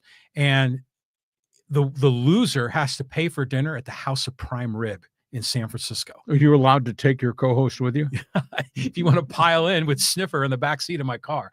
Okay. Hey, good to hear from you, Matt. And again, we just learned while we were both on the disabled list for fear we had COVID, we just learned that our subscriber number went over 8,000 while we were sick. So you people, we salute you people. Thanks for doing this for us. Yeah, that's just YouTube only. I mean, we got subscribers on all the other platforms too. Okay, we're going to stay with the theme of if you give us money, you go to the top of the list. And it's Matthew again. Thank you, Matthew. And he goes, I was at the SDFC versus LA Galaxy game, and I find it hard to be invested in MLS, but love European soccer. Lozano is too good for MLS. He should be in Europe. You know, the most amazing thing, when he first got signed, when Chucky got signed, I said, all right, Chucky was in Mexico, was never even part of the Mexican World Cup team. How's that possible? Yeah. But he had a lot of injuries. He just never got healthy. And he got here and he played really well first week or so of the season. And what happened? He got hurt again. So this is the second time this hamstring has flared up on him. But I give that front office a lot of credit. They've done a great job citing, scoping, and in just inviting and bringing in all these players from different backgrounds. Dreyer gets no national coverage at all. That's a really good player that came out of Denmark. And I mean, he and Chucky, man, they hit it off really well. And their defense is really good. And goaltending is really good.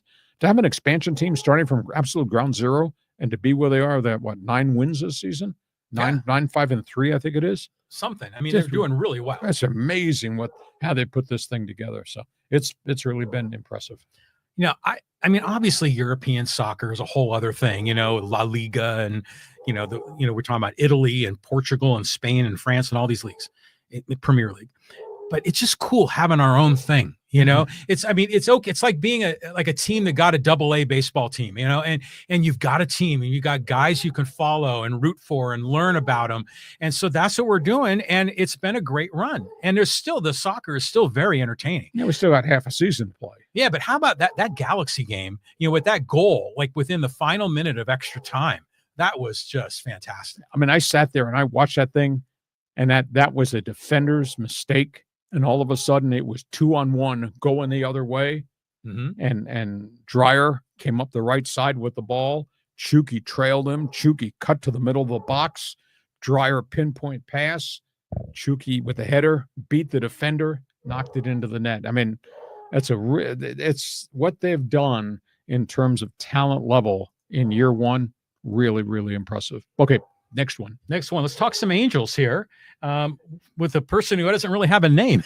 The Angels should trade Mike Trout, but it's hard to see them doing it. Well, the question is, does he want to be traded, or is he willing to stay there and just be the cornerstone and try to get healthy, stay healthy, etc.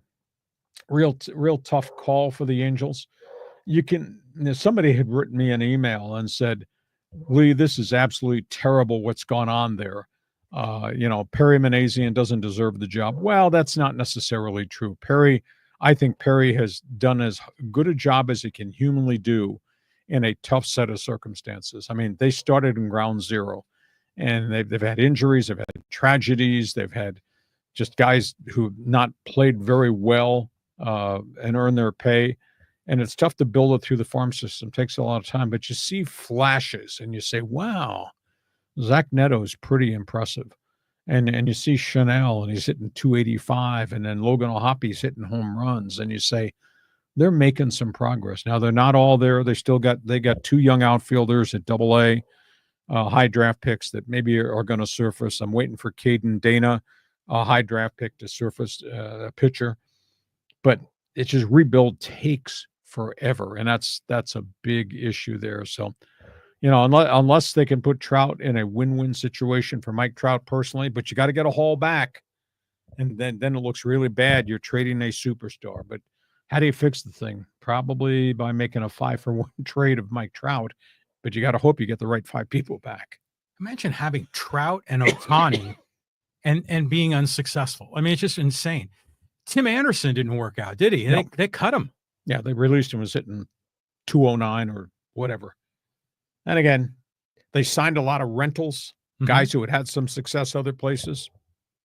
But, your shelf life, if you're a rent-free agent, is only as good as what have you done the last couple of weeks. And Tim Anderson, I mean, he was playing a lot at second base. Just one hit. He lost his ability to hit. I don't know, it was a mechanical flaw, whatever, or bat speed. Just not the same guy he used to be with the White Sox when he was an All-Star. Yeah, but he was scuffling last year. Wasn't he with the Marlins or something? Oh, he's been scuffling for 2.5, 3 years. Yeah. So that one, I remember when they made that signing, I was like, I'm not real confident in that one. Okay, hey, let's talk some NHL with Callan. He goes, hey, welcome back, gents. I am fired up for Panthers-Oilers round 2. Feel like Florida is winning it all again. Not sure if Skinner can be trusted in between the pipes. Yeah, the traffic in front of these guys is going to be unbelievable. I mean, Florida just forechecks your brains out. They forecheck you till you almost give up. They are so big and they're so physical, and every one of their lines plays the exact same way, and they just go to the net, and they throw a lot of pucks on net. And, John, when you take shots on net, not all booming slap shots. It's just throwing rubber in front. It's going to hit a skate. It's going to hit a body. It's going to hit a stick. It's going to deflect off a rebound. Somebody's going to bash it back into the net. These goaltenders are just going to be under siege. But these are 2 really good teams. I happen to think that there's no doubt that head coach is a really good head coach in Florida. And Knobloch has done a great job in Edmonton, making it more than just Connor McDavid, Leon Draisaitl, and that ownership group has done a good job building depth there. These are 2 really good rosters. Yeah, it's going to be it's must-see TV, right? Yep. And when it starts, what, Wednesday? Wednesday. And then the NBA starts Thursday. Exactly. Okay. Jeez, hell of a June. It's going to be awesome. Yep. Okay, let's keep going here. We'll go to Javi. He goes, Padres looking for like a wild card exit. Hope you enjoy your time in the sun, Padre fans. Oh, just feel free to throw at somebody's head there. Why don't you? We'll see. At the end of the day, it's easy to sit here and critique, but I told you so that this is all 14-3 start. It's all a byproduct of who was on that schedule, and everybody played really well. We're going to wake up one morning and find out something's not right with Tatis. I don't know whether it's injury or something personal is going on, but he's just not the same player right now. And, Jackson Merrill cooled off. And the thing is, these guys are ballers. I mean, that's all they do. And they play so hard and they play so many innings, and there's hardly any days off at all. I mean, the wear and tear factor on these guys is really, really hard in Major League Baseball. So we'll see what this haul is. They 30, is it, what did I say? Oh, I got too many numbers in my head. This was 32 out of 34. Yeah, 32 road game. 32 games in 34 days. Yeah. And you're doing that with a slumping Tatis and no left fielder and a void hitting behind home plate and with half a starting rotation. That's a bad formula. It's going to be brutal. I mean, just 4 games in a row in San Francisco, starting this week is going to be tough. Yeah, and they got the Dodgers coming for 4 too. Yeah. So, I mean, Javi has got to be a Dodger fan. I mean, they're giving crap, enjoy your time in the sun, Padre fans. Javi, just flash me a picture of your driver's license. We'll find out what area code you're from. That's okay. That's great. I can imagine beat LA. Something. Oh, it's going to be I'm great. ready. Okay, let's go here over to Casey. He goes, hey, I know it's early before MLB trade deadline, but do you think the Dodgers make a move for another reliever or starter with all the injuries with the pitching? Well, they just made the deal to get Alexis Diaz from Cincinnati, who had 75 career saves. He's at Oklahoma City. He had been hurt. He came back to Cincinnati, just wasn't getting anybody out. So they got him in AAA, and they're just going to try to work their way through his mechanics and try to find out why he's not what he was, but he was really good. And the other factor is the Dodgers got a lot of guys on rehab, and these guys are pitching better. And, Kershaw has given them back-to-back really good starts. Kershaw's pitching against the Mets now. Emmett Sheehan threw 3 shutout innings in his first start. They still have Bobby Miller. Hopefully they can refine him, get him back on the beam. So the Dodgers have numbers to go to, guys who've proven they can pitch. Padres don't have any of that. I mean, Padres, they've taken everything out of El Paso and to a degree, a little bit out of San Antonio. There's nothing left to call up. That's a big issue. If, Michael King could be a week, hell, might be a month. I mean, shoulder impingement, you just don't know.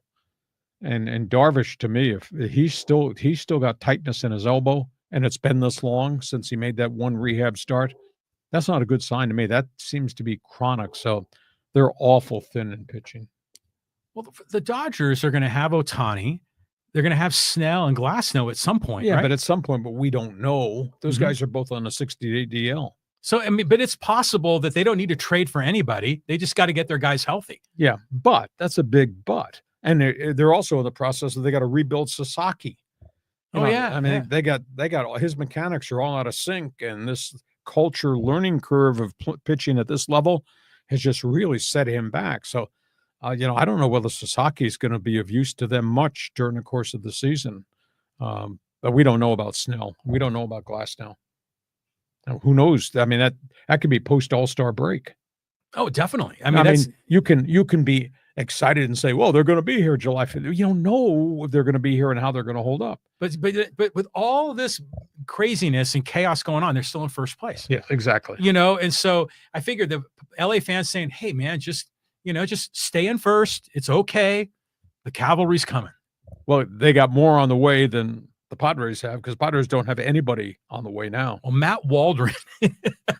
But he's got a 6.75 ERA in rehab. Yeah, but you know what? That knuckleball doesn't dance at elevation. I think Waldron is going to contribute at some level here. You're allowed to do this podcast with your heart. Sometimes, though, you do need to do it with your head. Okay. Okay, thank you. All right, let's go here to Greg. And he goes, hey, Lee, I think if Lincoln Riley drops Notre Dame from the schedule, the alumni will revolt. That was the original best of the West versus best of the East. The game is built around tradition. Thoughts? Well, the game right now is built around the dollar bill and obviously the college football playoffs. Can't drop the rivalry. I mean, I think it's sinful for anybody to have this discussion. And, they're going to expand the college playoffs to 16. So even if you play Notre Dame and even if you get beat by Notre Dame, it's not the end of the world, because they're going to take 16 teams. And if you're really good, as Lincoln Riley indicates they think they will be, you still have a chance to be really good, even with Notre Dame on the schedule. I'm sorry. USC playing Eastern Washington, there's no credibility in that. USC playing a non-conference game with the Irish, that's big-time football. But, man, there's a lot of controversy in and around that campus about you should not do this. And yet Lincoln Riley is Greg is pushing a ball towards ending this rivalry. How can you end a rivalry? Goes back to 100 years, goes back to Newt Rockne. My goodness. Yeah, I mean, it's awful, but it's every team is doing this. I mean, the season schedules came out, and the SEC and the Big Ten teams, they got like 3 cupcakes, at the top end of that schedule. I mean, if you got USC as one of your out-of-conference games, that makes it a really hard schedule. I concur with you, because they're playing in the Big Ten. The Big Ten's really rugged. Yeah. So I wish I had a solution, but I'm a traditionalist. College football at 1 p.m., college football at 7 p.m. on Saturday. That's the way it should be. And rivalries, don't screw the rivalries up. But it's all changed. I just always think of Keith Jackson. He was great. Yeah, in Alabama. He was terrific. Okay, let's keep going here. We'll go to Derek. And he goes, hey, put Pete Rose in the Hall of Fame in a dark corner and never mention his name again. You're going to put the plaque up if he gets in. Everybody, I think emotionally now everybody knows. But, the issue is if we're changing the value structure of the guy going into the hall, and you're going to allow these guys who gambled from Shoeless Joe to Pete, what are we doing with Barry Bonds and Clemens? That's the next argument for the next podcast. Well, that's a huge issue, but everybody knows what they did, but they also hit 765 home runs. Now, does any other Hall of Fame have this sort of controversy about guys that shouldn't be in, that cheated or broke rules? No, because I don't think any other Hall of Fame has the historic value. You have to understand, John, baseball was America's game from the minute it was born up until the 1980s. That sounds right. When Yeah. the NFL took over, it was America's game. So that value, and I love the Pro Football Hall of Fame in Canton. You should all go and visit that. But the artifacts there do not equal what is in Cooperstown. And I've been to the NBA Hall of Fame in Springfield, Mass., and I went to the NHL Hall of Fame in Toronto, and they're phenomenal. But it's not equal to all things in Cooperstown. So it's complicated, and they opened Pandora's box by allowing Rose and the Black Sox people off the ineligible list. But now you gotta deal with Bonds and Sosa and Clemens and whomever else is out there from a steroid standpoint too. Tough call. They're all part of the story, and you just got to put them in, warts and all.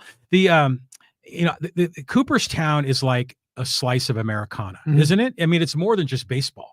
I mean, it's baseball, hot dogs, apple pie, and Chevrolet. Yep. I've been to the Hall of Fame in Springfield, the basketball, because that's not just NBA. I think it's just basketball. The basketball Hall of Fame. And that was interesting. They had a couple of places where they let you shoot baskets, some interactive things, but it was, it was nice, but it wasn't like a wow experience. The College Football Hall of Fame was in Indianapolis. I visited that. But there's so many in that. I mean, they put 22 people in every year. But in college football encompasses everything from the Ohio States to Division III and Moravian and all that. I mean, there's all kinds of unique people there. You said, oh, there's this great coach that coached his entire career at Frostburg State and won 350 games. So it's a very different hall. Okay, let's move on. Let's move on. You got a lot more Padre talks. Let's go here. We'll talk to baseball coffee talk. As a Padres fan, it feels like the wheels are falling off and we only have one donut spare. Padres will miss the wild card by 5 games. Well, you're not very optimistic. I mean, the reality is they were 14-3, and the reality is they're 19-21, and they haven't played many people, and now they're moving into the teeth of the schedule. I think it's going to be an enormous challenge, but you got a general manager who does have a history of making deals, and this story out there about Boston is now been confirmed that they've talked to the Red Sox at least twice in recent weeks about Jarren Duran, and that's a quality player, younger guy, controllable guy. Question is, what do you give up? I mean, do you give up an established player? John wanted to trade one of the relief pitchers. That would help Boston a great deal. I brought up Cronenworth's name. That would probably help Boston a little bit too, because he can play so many different positions. I'm not trading Salas. I'm not trading DeVries, but to get, you're going to have to give. So that's a big issue. The wheels are falling off. Time is running out. I mean, you're talking about me in the podcast too? Well, no, but it was like your headline here. They're living on borrowed time, so it's just doom and gloom. Imagine if the Padres go on a nice little run here in June and Tatis resurrects himself, because he usually hits well in June. This could be an historic month. I mean, if you're being a glass half full kind of guy. Or doing the podcast with your heart rather than your head. Yeah, well, we'll see. I mean, it's still going to be a great season here. Okay, this is an interesting comment. This is from Derek. He goes, hey, when you were on Winnipeg Sports Talk and you said that Irsay was the one that got rid of the doofus in Washington, that is probably the biggest thing he did. Well, he was the one that stood up. Again, a lot of these owners are rich and they don't want to be involved in controversy, and they stand in the shadows. But what was happening with Daniel Snyder was that he was at war with Roger Goodell. There was the toxic workplace environment lawsuit in which he got fined $10 million and was removed from day-to-day control of the Washington Redskins Commanders. And then he threatened through people that I have dirt on all you guys, and he was going to spread that dirt. And Jim Irsay stood up at a league meeting, and these league meetings are enclosed with other owners. And he said, I don't think you represent the Shield. And by the way, I don't care that you have dirt on me. Everybody knows about my personal problems with addictions. So you can't tell anybody about me that they don't already know, because I'm a stand-up guy. And he said, I don't think you belong in this group. And they promptly voted him out. And, Jim Irsay also did a lot of creative stuff. He was one of the creative architects of the salary cap, and the salary cap ended the work stoppages. It led to a better form of free agency for the players, and everybody in the league is making money now. and that's a byproduct too. But he had a lot of demons. He was controversial. Sometimes he acted like a crackpot, did stupid things. But gee, I'll be honest with you, Derek. He is so beloved in Indianapolis, absolutely amazing. So memorial service was today.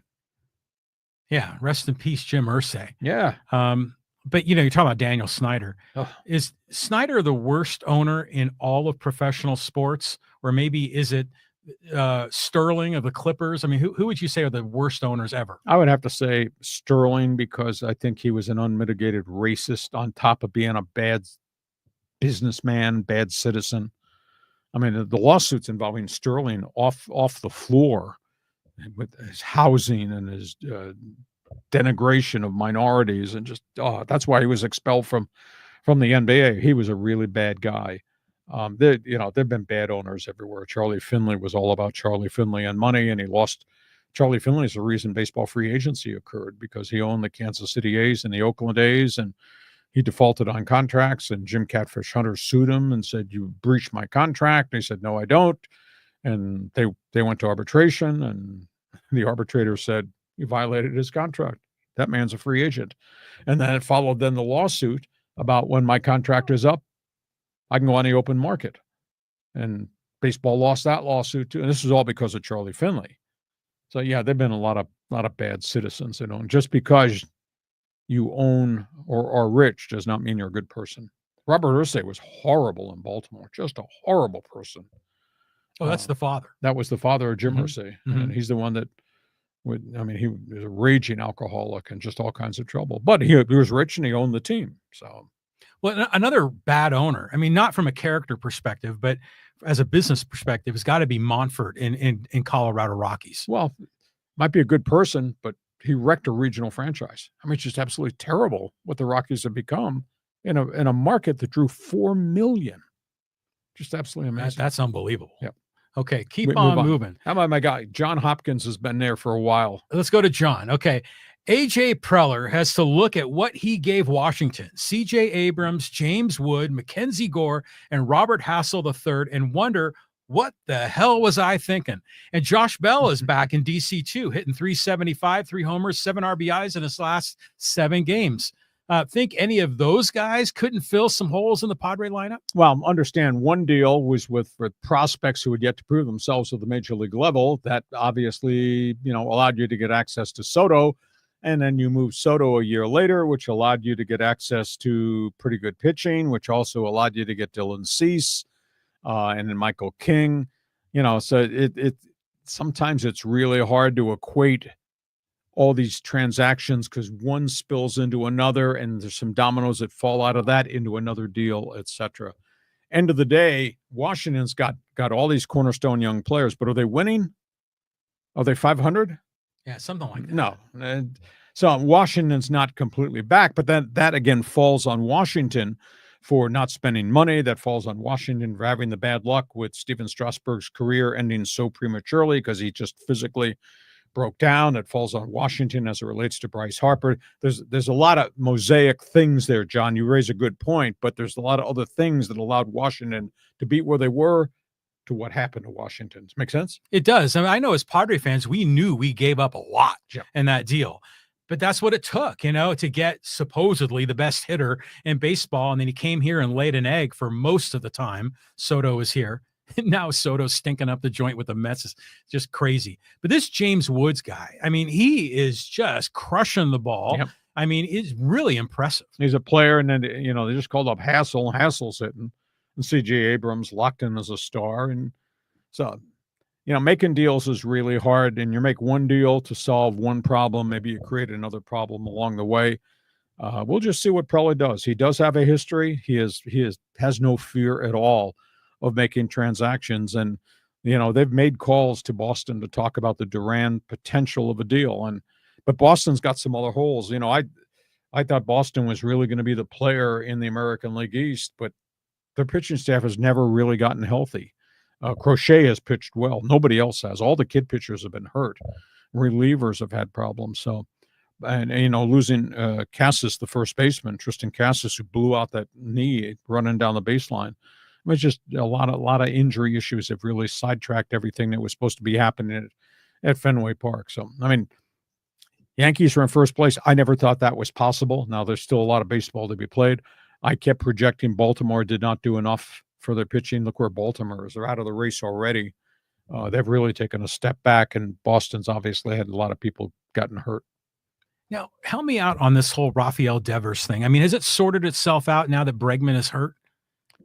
Yeah, I mean, Devers is staying where Devers is staying, and Bregman's got the quad injury, and we haven't seen the full potential of what Boston could be because they never got out of the gate healthy. I mean, their pitching thing was a big issue because after Crochet, they lost a lot of guys in the rotation, and then Bregman's got the quad, and then Devers had a lousy start, and then Devers got hot, and then Devers got pissed off, and then they had to put that fire out. So. Well, you know who they brought up is Marcelo Meyer, who first played baseman at Eastlake High School, and so I'm excited for him. Yeah, and they've got another young guy. Is it Roman Wilson? I think he's a left fielder, hot prospect. They've been waiting in Boston for weeks for him to get called. He's probably going to get called. If he gets called, then I don't know whether they put Duran back in center field or actually they trade Duran. So we'll just have to see. But we'll see what the Padres do because the Padres obviously are making calls to a lot of people. Okay, let's keep going here. We'll go to, let's go to Douglas, talking a little football. He goes, Joey Bosa, calf injury, lack of body fat. It's interesting because he's a fanatical workout guy, and he just continues to have all these injury problems. So it's a big issue, and this was a significant calf pull, and this is the second time that he's injured this calf. So he is out, they say, till the 1st of August. And again, you always handle these things with kid gloves, so that becomes a big issue too as to what they're going to do with Bosa. I mean, he's making $12.5 million, so that's a big issue too. Tough loss. Guy just can't get away from the injuries. He's had injury after injury, whether it's wrist, whether it's hamstring, whether it's calf. He's just had a lot of that stuff going on in San Diego and with LA, and now he's in Buffalo and he's not healthy. Yeah, you don't wish injuries or anything on these players, but as rooting for the Chargers, it was just always so disappointing, that he was just never there, and he had all that potential. So it's just like the same thing happening again. So you kind of feel for the guy. And he's had every type of injury there is. I think I counted, he had 9 different injuries for the Chargers, and that started from wrist to concussion to hip to back to calf to foot to ankle, just nonstop. Yeah, it's like the leg bone's connected to the ankle bone. You got it. Yeah. All right, let's do a couple more here. Okay, let's go to Darth Skater. He goes, hey, I'm in the States, and I'm pulling for the Oilers. The most talented player, McDavid, should have a cup. Well, it can't be a one-man team, and I will say this: they've done a good job of roster building. If you just go find a depth chart, and you just Google Edmonton Oilers depth chart, you'll be amazed at how many contributors they have. So that's really been impressive what Edmonton has become, what they've built. I'd like to see them win it. It's been a long time since Gretzky, Messier, Curry, and that was one of the greatest franchises of all time. And for them to come back and to see, and McDavid has just been a warrior of a leader, and Draisaitl came from Germany. And I remember seeing him. He played the American Hockey League when he first got here as a young guy, played in Bakersfield. And I go down there and watch him play against the San Diego Gulls. And he said, this kid he's not going to be here long. He's going to be in Edmonton. And he was. I'd like to see the Oilers get there. I wanted to see Winnipeg, Toronto. If it was Edmonton, Toronto, that'd be great. But Edmonton, Florida, no prisoners taken. It's going to be tough. It's going to be fun. Yeah. And in one of the games, I think in the semifinals against Dallas, they were showing the players walking into the arena, and there was Connor McDavid. And dressed in, street clothes, but looking sharp. And I was just kind of surprised because as a regular looking guy, he's kind of lean. When he's in that hockey uniform with all the shoulder pads, he looks like a huge guy. But, like you say, he's like the fastest guy on the ice. You watch him. He gets open ice.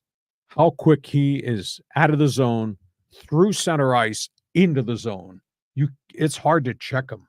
It really is. You just watch him crank that thing up and you say, holy cow, is he different? Yeah, I think Stanley Cup playoffs would be fun. Okay, move on. Okay, this is a good one. This is from Neil, and he goes, "Hey, does the Sports Wire still come through via fax?" Somebody stopped me this morning, and a longtime listener, and made that comment. I remember the high speed. I think he said high speed sports fax, and I said no, high speed sports wire. But you remember fax machines? They used to send. Yeah, that was like in the early 90s. Yeah, my goodness. I mean, technology is so unbelievable, and yet buried in the back of my garage, I still have my Royal manual typewriter. Of course you do.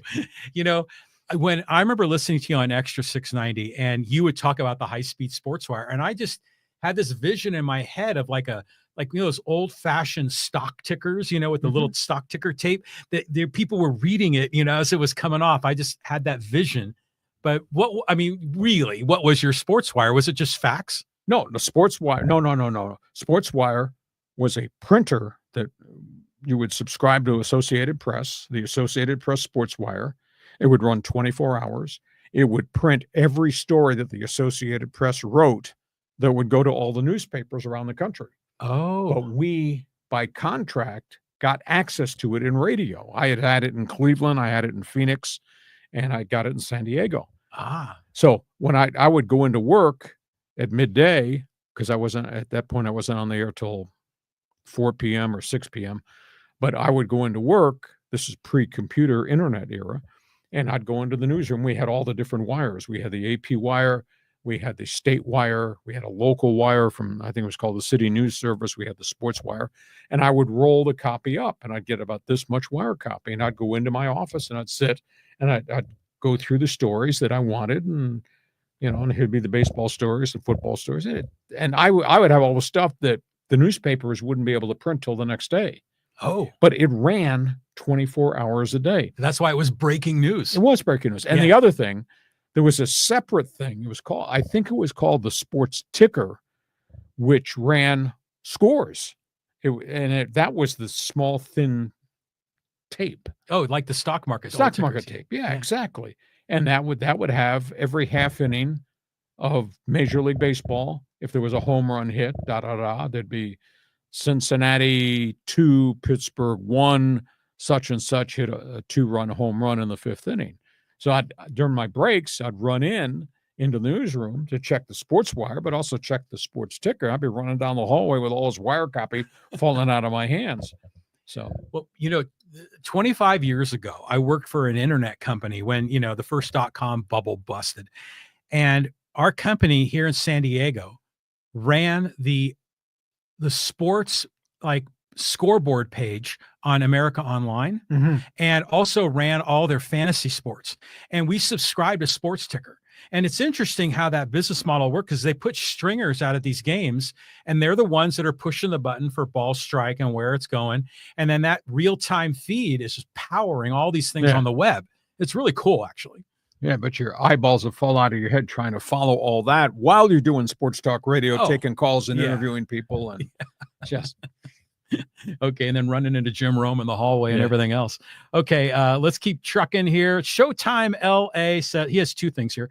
Dodgers got a ton of reinforcements. Yates, Kopech, Emmett Sheehan, all coming back. And Henriquez as well, expected back in 2 to 3 weeks. Well, but they're not all back. I mean, Yates got the hamstring. He's probably first in line. Emmett Sheehan maybe a little bit down road. He's only had 1 rehab out, and he threw 3 shutout innings though Sunday in Oklahoma City. I don't know where Kopech is, because he's had multiple setbacks. So, just because you have a good outing doesn't mean the next day you're going to feel 100%. And then you throw bullpens. How do you feel when you throw the bullpens? It's a long process. I mean, you got to be careful. I mean, you just think about Yu Darvish of the Padres. He had elbow problems in spring training, and that's in February. And he did not get on the mound till May, got on the mound through 4 1/3 innings at El Paso, pitched pretty well. His elbow has not been right since he threw. He's had tightness there, and he can't get back. And he's hardly thrown any elbows, any bullpens at all. And I don't count standing in the outfield and playing catch. That's not max effort. That's not pitching. That's just playing catch. So these guys, it's a long road back. When you do the rehab, it's strenuous, and it just bakes your mind. How am I going to feel the next day? I'm okay right now. I did my 2 1/3 innings in Oklahoma City. How am I going to feel tomorrow morning? And what if I don't feel right the day after? Because then I do have to throw a light bullpen the second day after I pitch. What? Then you get the mental thing of I don't feel right. It is so hard. Did you notice that when the Padres played the Marlins, Sandy Alcantara pitched, and he's coming back from Tommy John, and he's getting blistered. Yeah, he's not pitching well. His location's ERA is 8.27. Just has not been the same pitcher.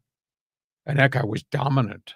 He was a Cy Young candidate a couple of years ago. Yeah. And then he had the major elbow surgery, and he's back. They say he's healthy, but I don't think his velocity is where it was before. He's just not the same pitcher. Well, he'll be on the trade market, no doubt. Yeah, but what do you get? What do you get? Damaged goods. Yeah, exactly. Okay, good point. Okay, let's go here. This is an interesting one here. This is another one from Derek. He goes, speaking of ESPN, rest in peace to John Brankus, ESPN Science. Yeah, I didn't know him very well at all. I just knew the name. Somebody, I can't recall where I read, there was something with mental health with him. That might have had something to do with his very sudden passing. He was much younger. I don't know if he was 51, maybe. I heard 54. Okay, so that was tough. I think a lot of people were very, very surprised to get that news over the weekend that he had passed away. Yeah, I haven't read the whole story, but there were people were hinting, like you say, mental health. I don't know if it was suicide. I'm speculating, but I will say his show was great. Yep. And I just remember like little things, like he would get, like a baseball pitch or a softball pitch, like as girls softball, they have the rise ball. Like, does the ball really rise? And they would measure it all out. And it was nerdy, but really well done. You are a nerd. Oh, no doubt. Okay. All right, let's move on here. We got social media stacked up. Man, we've just had a long run here with people joining us in the chat box and fans forum. You want to do social media, John? We do. We got a bunch here. We'll get in as many as you're willing to go. Let's start here with some Chargers, and this is from Party Pardita. Hey, please create a Coach Bobby Ross podcast. When you mentioned how he gathered with his retired coach friends to talk football, I wanted nothing to be a fly on the wall. Oh, that's so cool. And again, for fans that don't know, I go back to Virginia and West Virginia in the spring, and Bobby has retired to Richmond to a senior citizens community.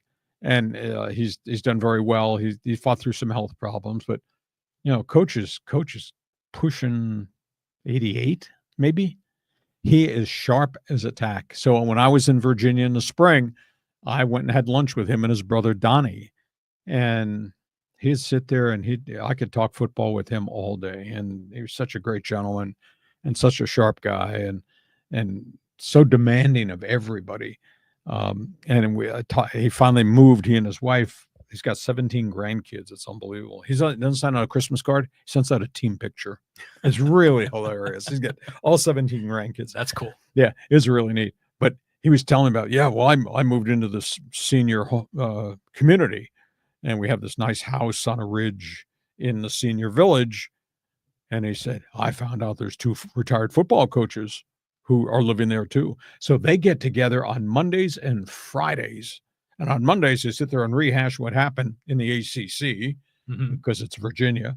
And then Friday, they talk about NFL games and college games. And he's in his glory because he's got 2 retired football coaches or former head coaches too that kind of hang with him and have coffee with him and are always available. So he's in his element. Great man. Great man. Did Bobby make any comments on the NFL today and the way the game has evolved? Does he like it or dislike it? He spent more time talking to me about, I hate the NIL and I hate the transfer portal. And I knew that was coming because that's who he was. Yeah. But no, we haven't talked about it. We haven't talked about modern day football very much, but he had great success with the Chargers. He had some success in Detroit in a bad set of circumstances when Barry Sanders quit on him. Obviously, he won a national title. Think about that, a national title at Georgia Tech. Georgia Tech. That's crazy. Exactly. So, I mean, and he was at Maryland and had great success there. And so, good man, good coach, stood for a lot of good things, revered by his players. And again, if you really want to kick, If you just go back and Google on YouTube, San Diego Chargers Road to the Super Bowl, there's a video that I did for them for NFL Films that encompasses our play-by-play. But there's a segment of Bobby Ross talking to his team before the playoff game in Pittsburgh, where we won the AFC Championship. Mm-hmm. Man, I was ready to go through a wall for the man. Just what he's saying to the players in the bedlam at Three Rivers Stadium and the terrible towels, and he's got all these guys around him, and he's pointing his fingers in his southern drawl. John is so cool. Great gentleman. And we were very lucky. I was not here when Don Coryell was here, but that must have been just awesome for our community to have Air Coryell and Dan Fouts and all that. And then obviously I was the cornerstone of the broadcast package with Bobby Ross and Bobby Beathard, and that was so special. And then I worked and I covered Marty Schottenheimer, who I just liked a great deal, even though he was the enemy. He was the Kansas City Chiefs, and I couldn't believe that they hired the coach of the Chiefs to come coach the Chargers. But he was a great leader and a great man and a great motivator too. So it was just kind of fun to be around those guys because they were all really, really different people. So cool. Yeah. I mean, wouldn't it be great if we took this podcast on the road and did, got Bobby Ross sitting here right with us, just talk football for an hour? Yeah, that'd be cool if we could execute it. Bobby, it's really interesting because Bobby knew that we were doing podcasts. He said, you're going to send me the link, right? I didn't even know that he knew how to turn a computer on, or maybe he doesn't. Maybe his wife does. But he said, "Oh yeah, I watch stuff on podcast all the time." That's cool. It's for an 88-year-old veteran coach. Yeah, and you're still on the manual typewriter. That's right. Thank you. Okay, let's talk here a little Chargers and Raiders. This is with Donald Howard. He says, "Hey Lee, I remember having a short conversation just before the Chargers rally when they were going to play Miami in the division round. And I mentioned that idiot Raider fan who called your show just before the week 1 of the season, who predicted in all seriousness that the Chargers would go 0-16 that season. We had a good laugh about that moron." Raider Nation, out of touch, out of jail on bail. Call now, stolen car, stolen cell phone, etc. Had a great time with Raider fans. And they were still a really dangerous franchise when I first got here to San Diego. I mean, Marcus Allen was just one of the greatest modern-day running backs of all time, and they had good quarterbacks, etc. And their franchise was still really good, really competitive. Now it went downhill, and Al Davis lost touch with reality and started signing a lot of bad players, a lot of bad contracts, and they drafted really, really poorly. But they were still pretty doggone good when I first got here. And obviously, back in the day, with the trophies, they were a phenomenal franchise with a lot of loose cannons. I just think you were here in '87, right? Yes. Wasn't like Jay Schrader the quarterback of the Raiders back then? In and around there, maybe around 1990. And of course, Jay had been I think Jay wound up with the Redskins, and he was okay. But they were, some of the guys they had right at the end, when they were still really competitive. Jeff Hostetler was just a grinder of a quarterback, really good player, kind of a gunslinger. Mm-hmm. But they had Willie Gault, and they were bringing all kinds of guys in off the street, and they were all athletes and they could all run because that's what Al Davis wanted. They had some really good players. But Marcus Allen was just the epitome of class. They had Bo Jackson there for 15 minutes till he got hurt. Bo Jackson was phenomenal as an athlete, but then he had the devastating hip injury and his career was over in a snap of fingers. But cast of characters, Lyle Alzado and all those guys. Yeah, it's just the mystique, of the Raiders. It's just great. Okay, here's getting a little bit of hate mail here. This is from John Ortega is dumb. He goes, "Does anybody like this guy, or do we all just hate follow him?" Who are we talking about? You can't be talking about me. Yeah, this is a guy on Instagram, and when you're like, the Padres have got a problem, all the commentaries you do. And this is what this guy responded with. That's okay. Everybody's entitled to an opinion. Even John from broadcasting from left field sometimes, or even those people out there. Hey, we all do it differently. I put topics on the table. I express opinions on my topics. Who is it to say that I'm not entitled to my opinion, aka First Amendment? You're entitled to your opinion, but understand this premise. I told this guy a long time ago, don't argue with me. I'm a talk show host. You might be wrong.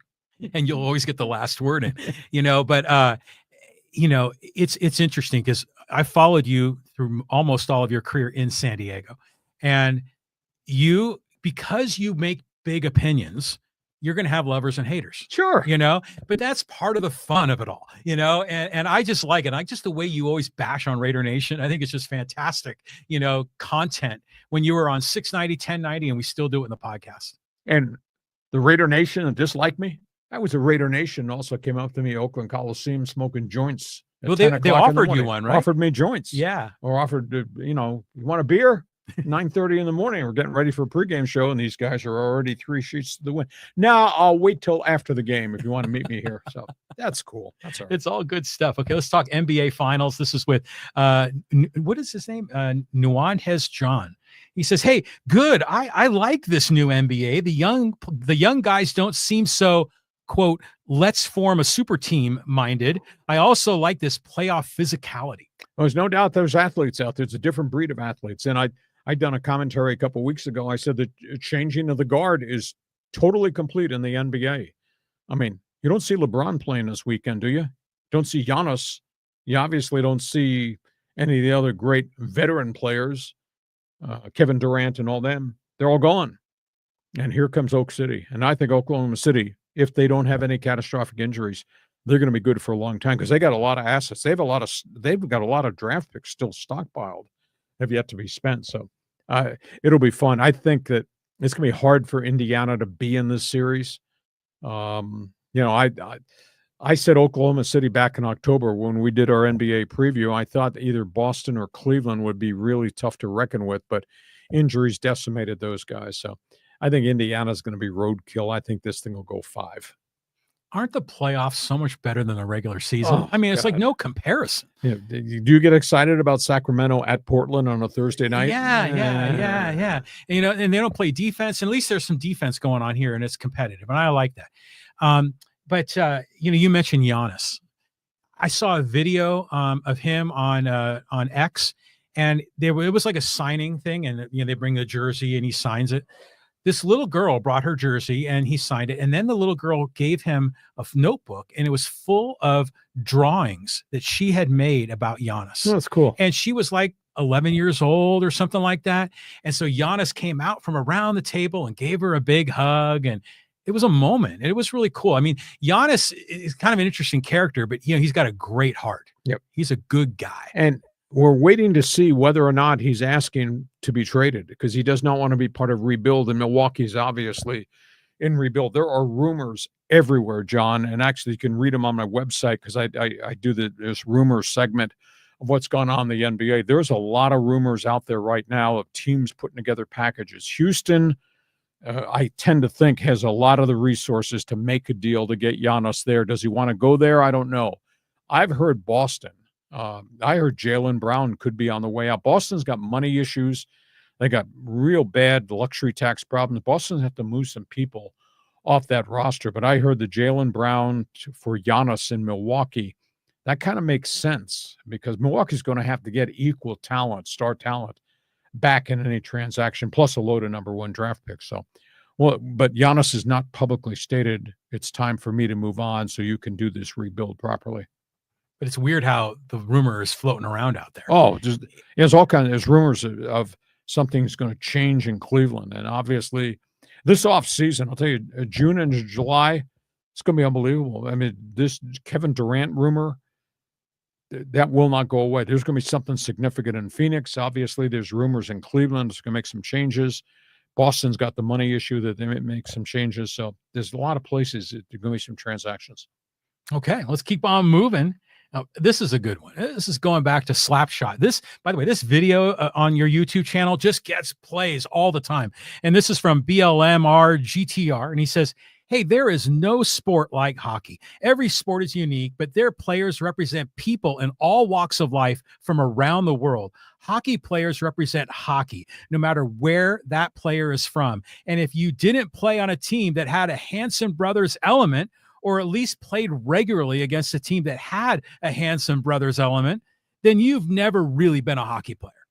Well, it's cool. I mean, I lived that life. I lived 4 years in the Eastern Hockey League and the North American Hockey League, and I was part of Slapshot. And those guys, that movie is a 95% true story. So it's absolutely one of the classics of all time. And we did this just off the top of our head the first year we were doing the podcast. Let's do something different. I said, well, I'll tell you some stories. John's always pulling stories out of my garage about how did this happen over there. Yeah. The stories are the greatest. That's where it came up with the who were the Johnstown Jets, and we did the thing on Slapshot. And I don't know what the total number of viewers from that one is. It's got to be mega. It's got to be, I don't know, 800,000. Well, I don't know if it's that much, but what's interesting is that when you go in the YouTube studio, you can see like your top videos for the last 28 days. And these Slapshot videos, a lot of them are up there near the top. And you're like, wow, we recorded that 2 years ago. Yeah. So it's kind of neat that it's evergreen and it just keeps going. Okay. Hey, listen, we hope you have enjoyed this podcast now that we're both back off the disabled list.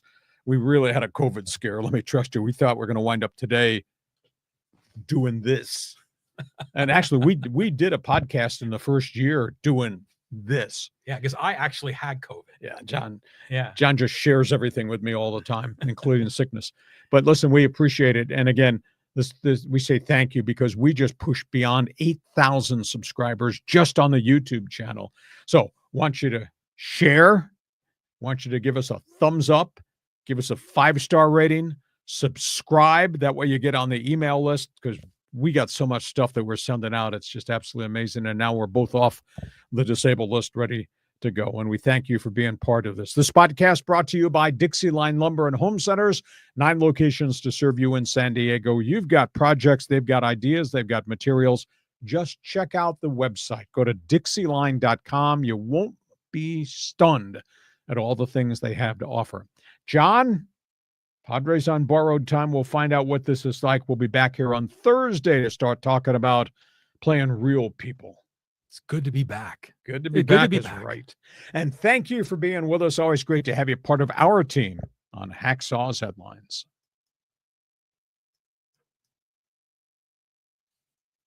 Join us again for Hacksaw's Headlines on YouTube, Facebook, and Twitter. And find the audio version on your favorite podcast app. For more content, go to LeeHacksawHamilton.com.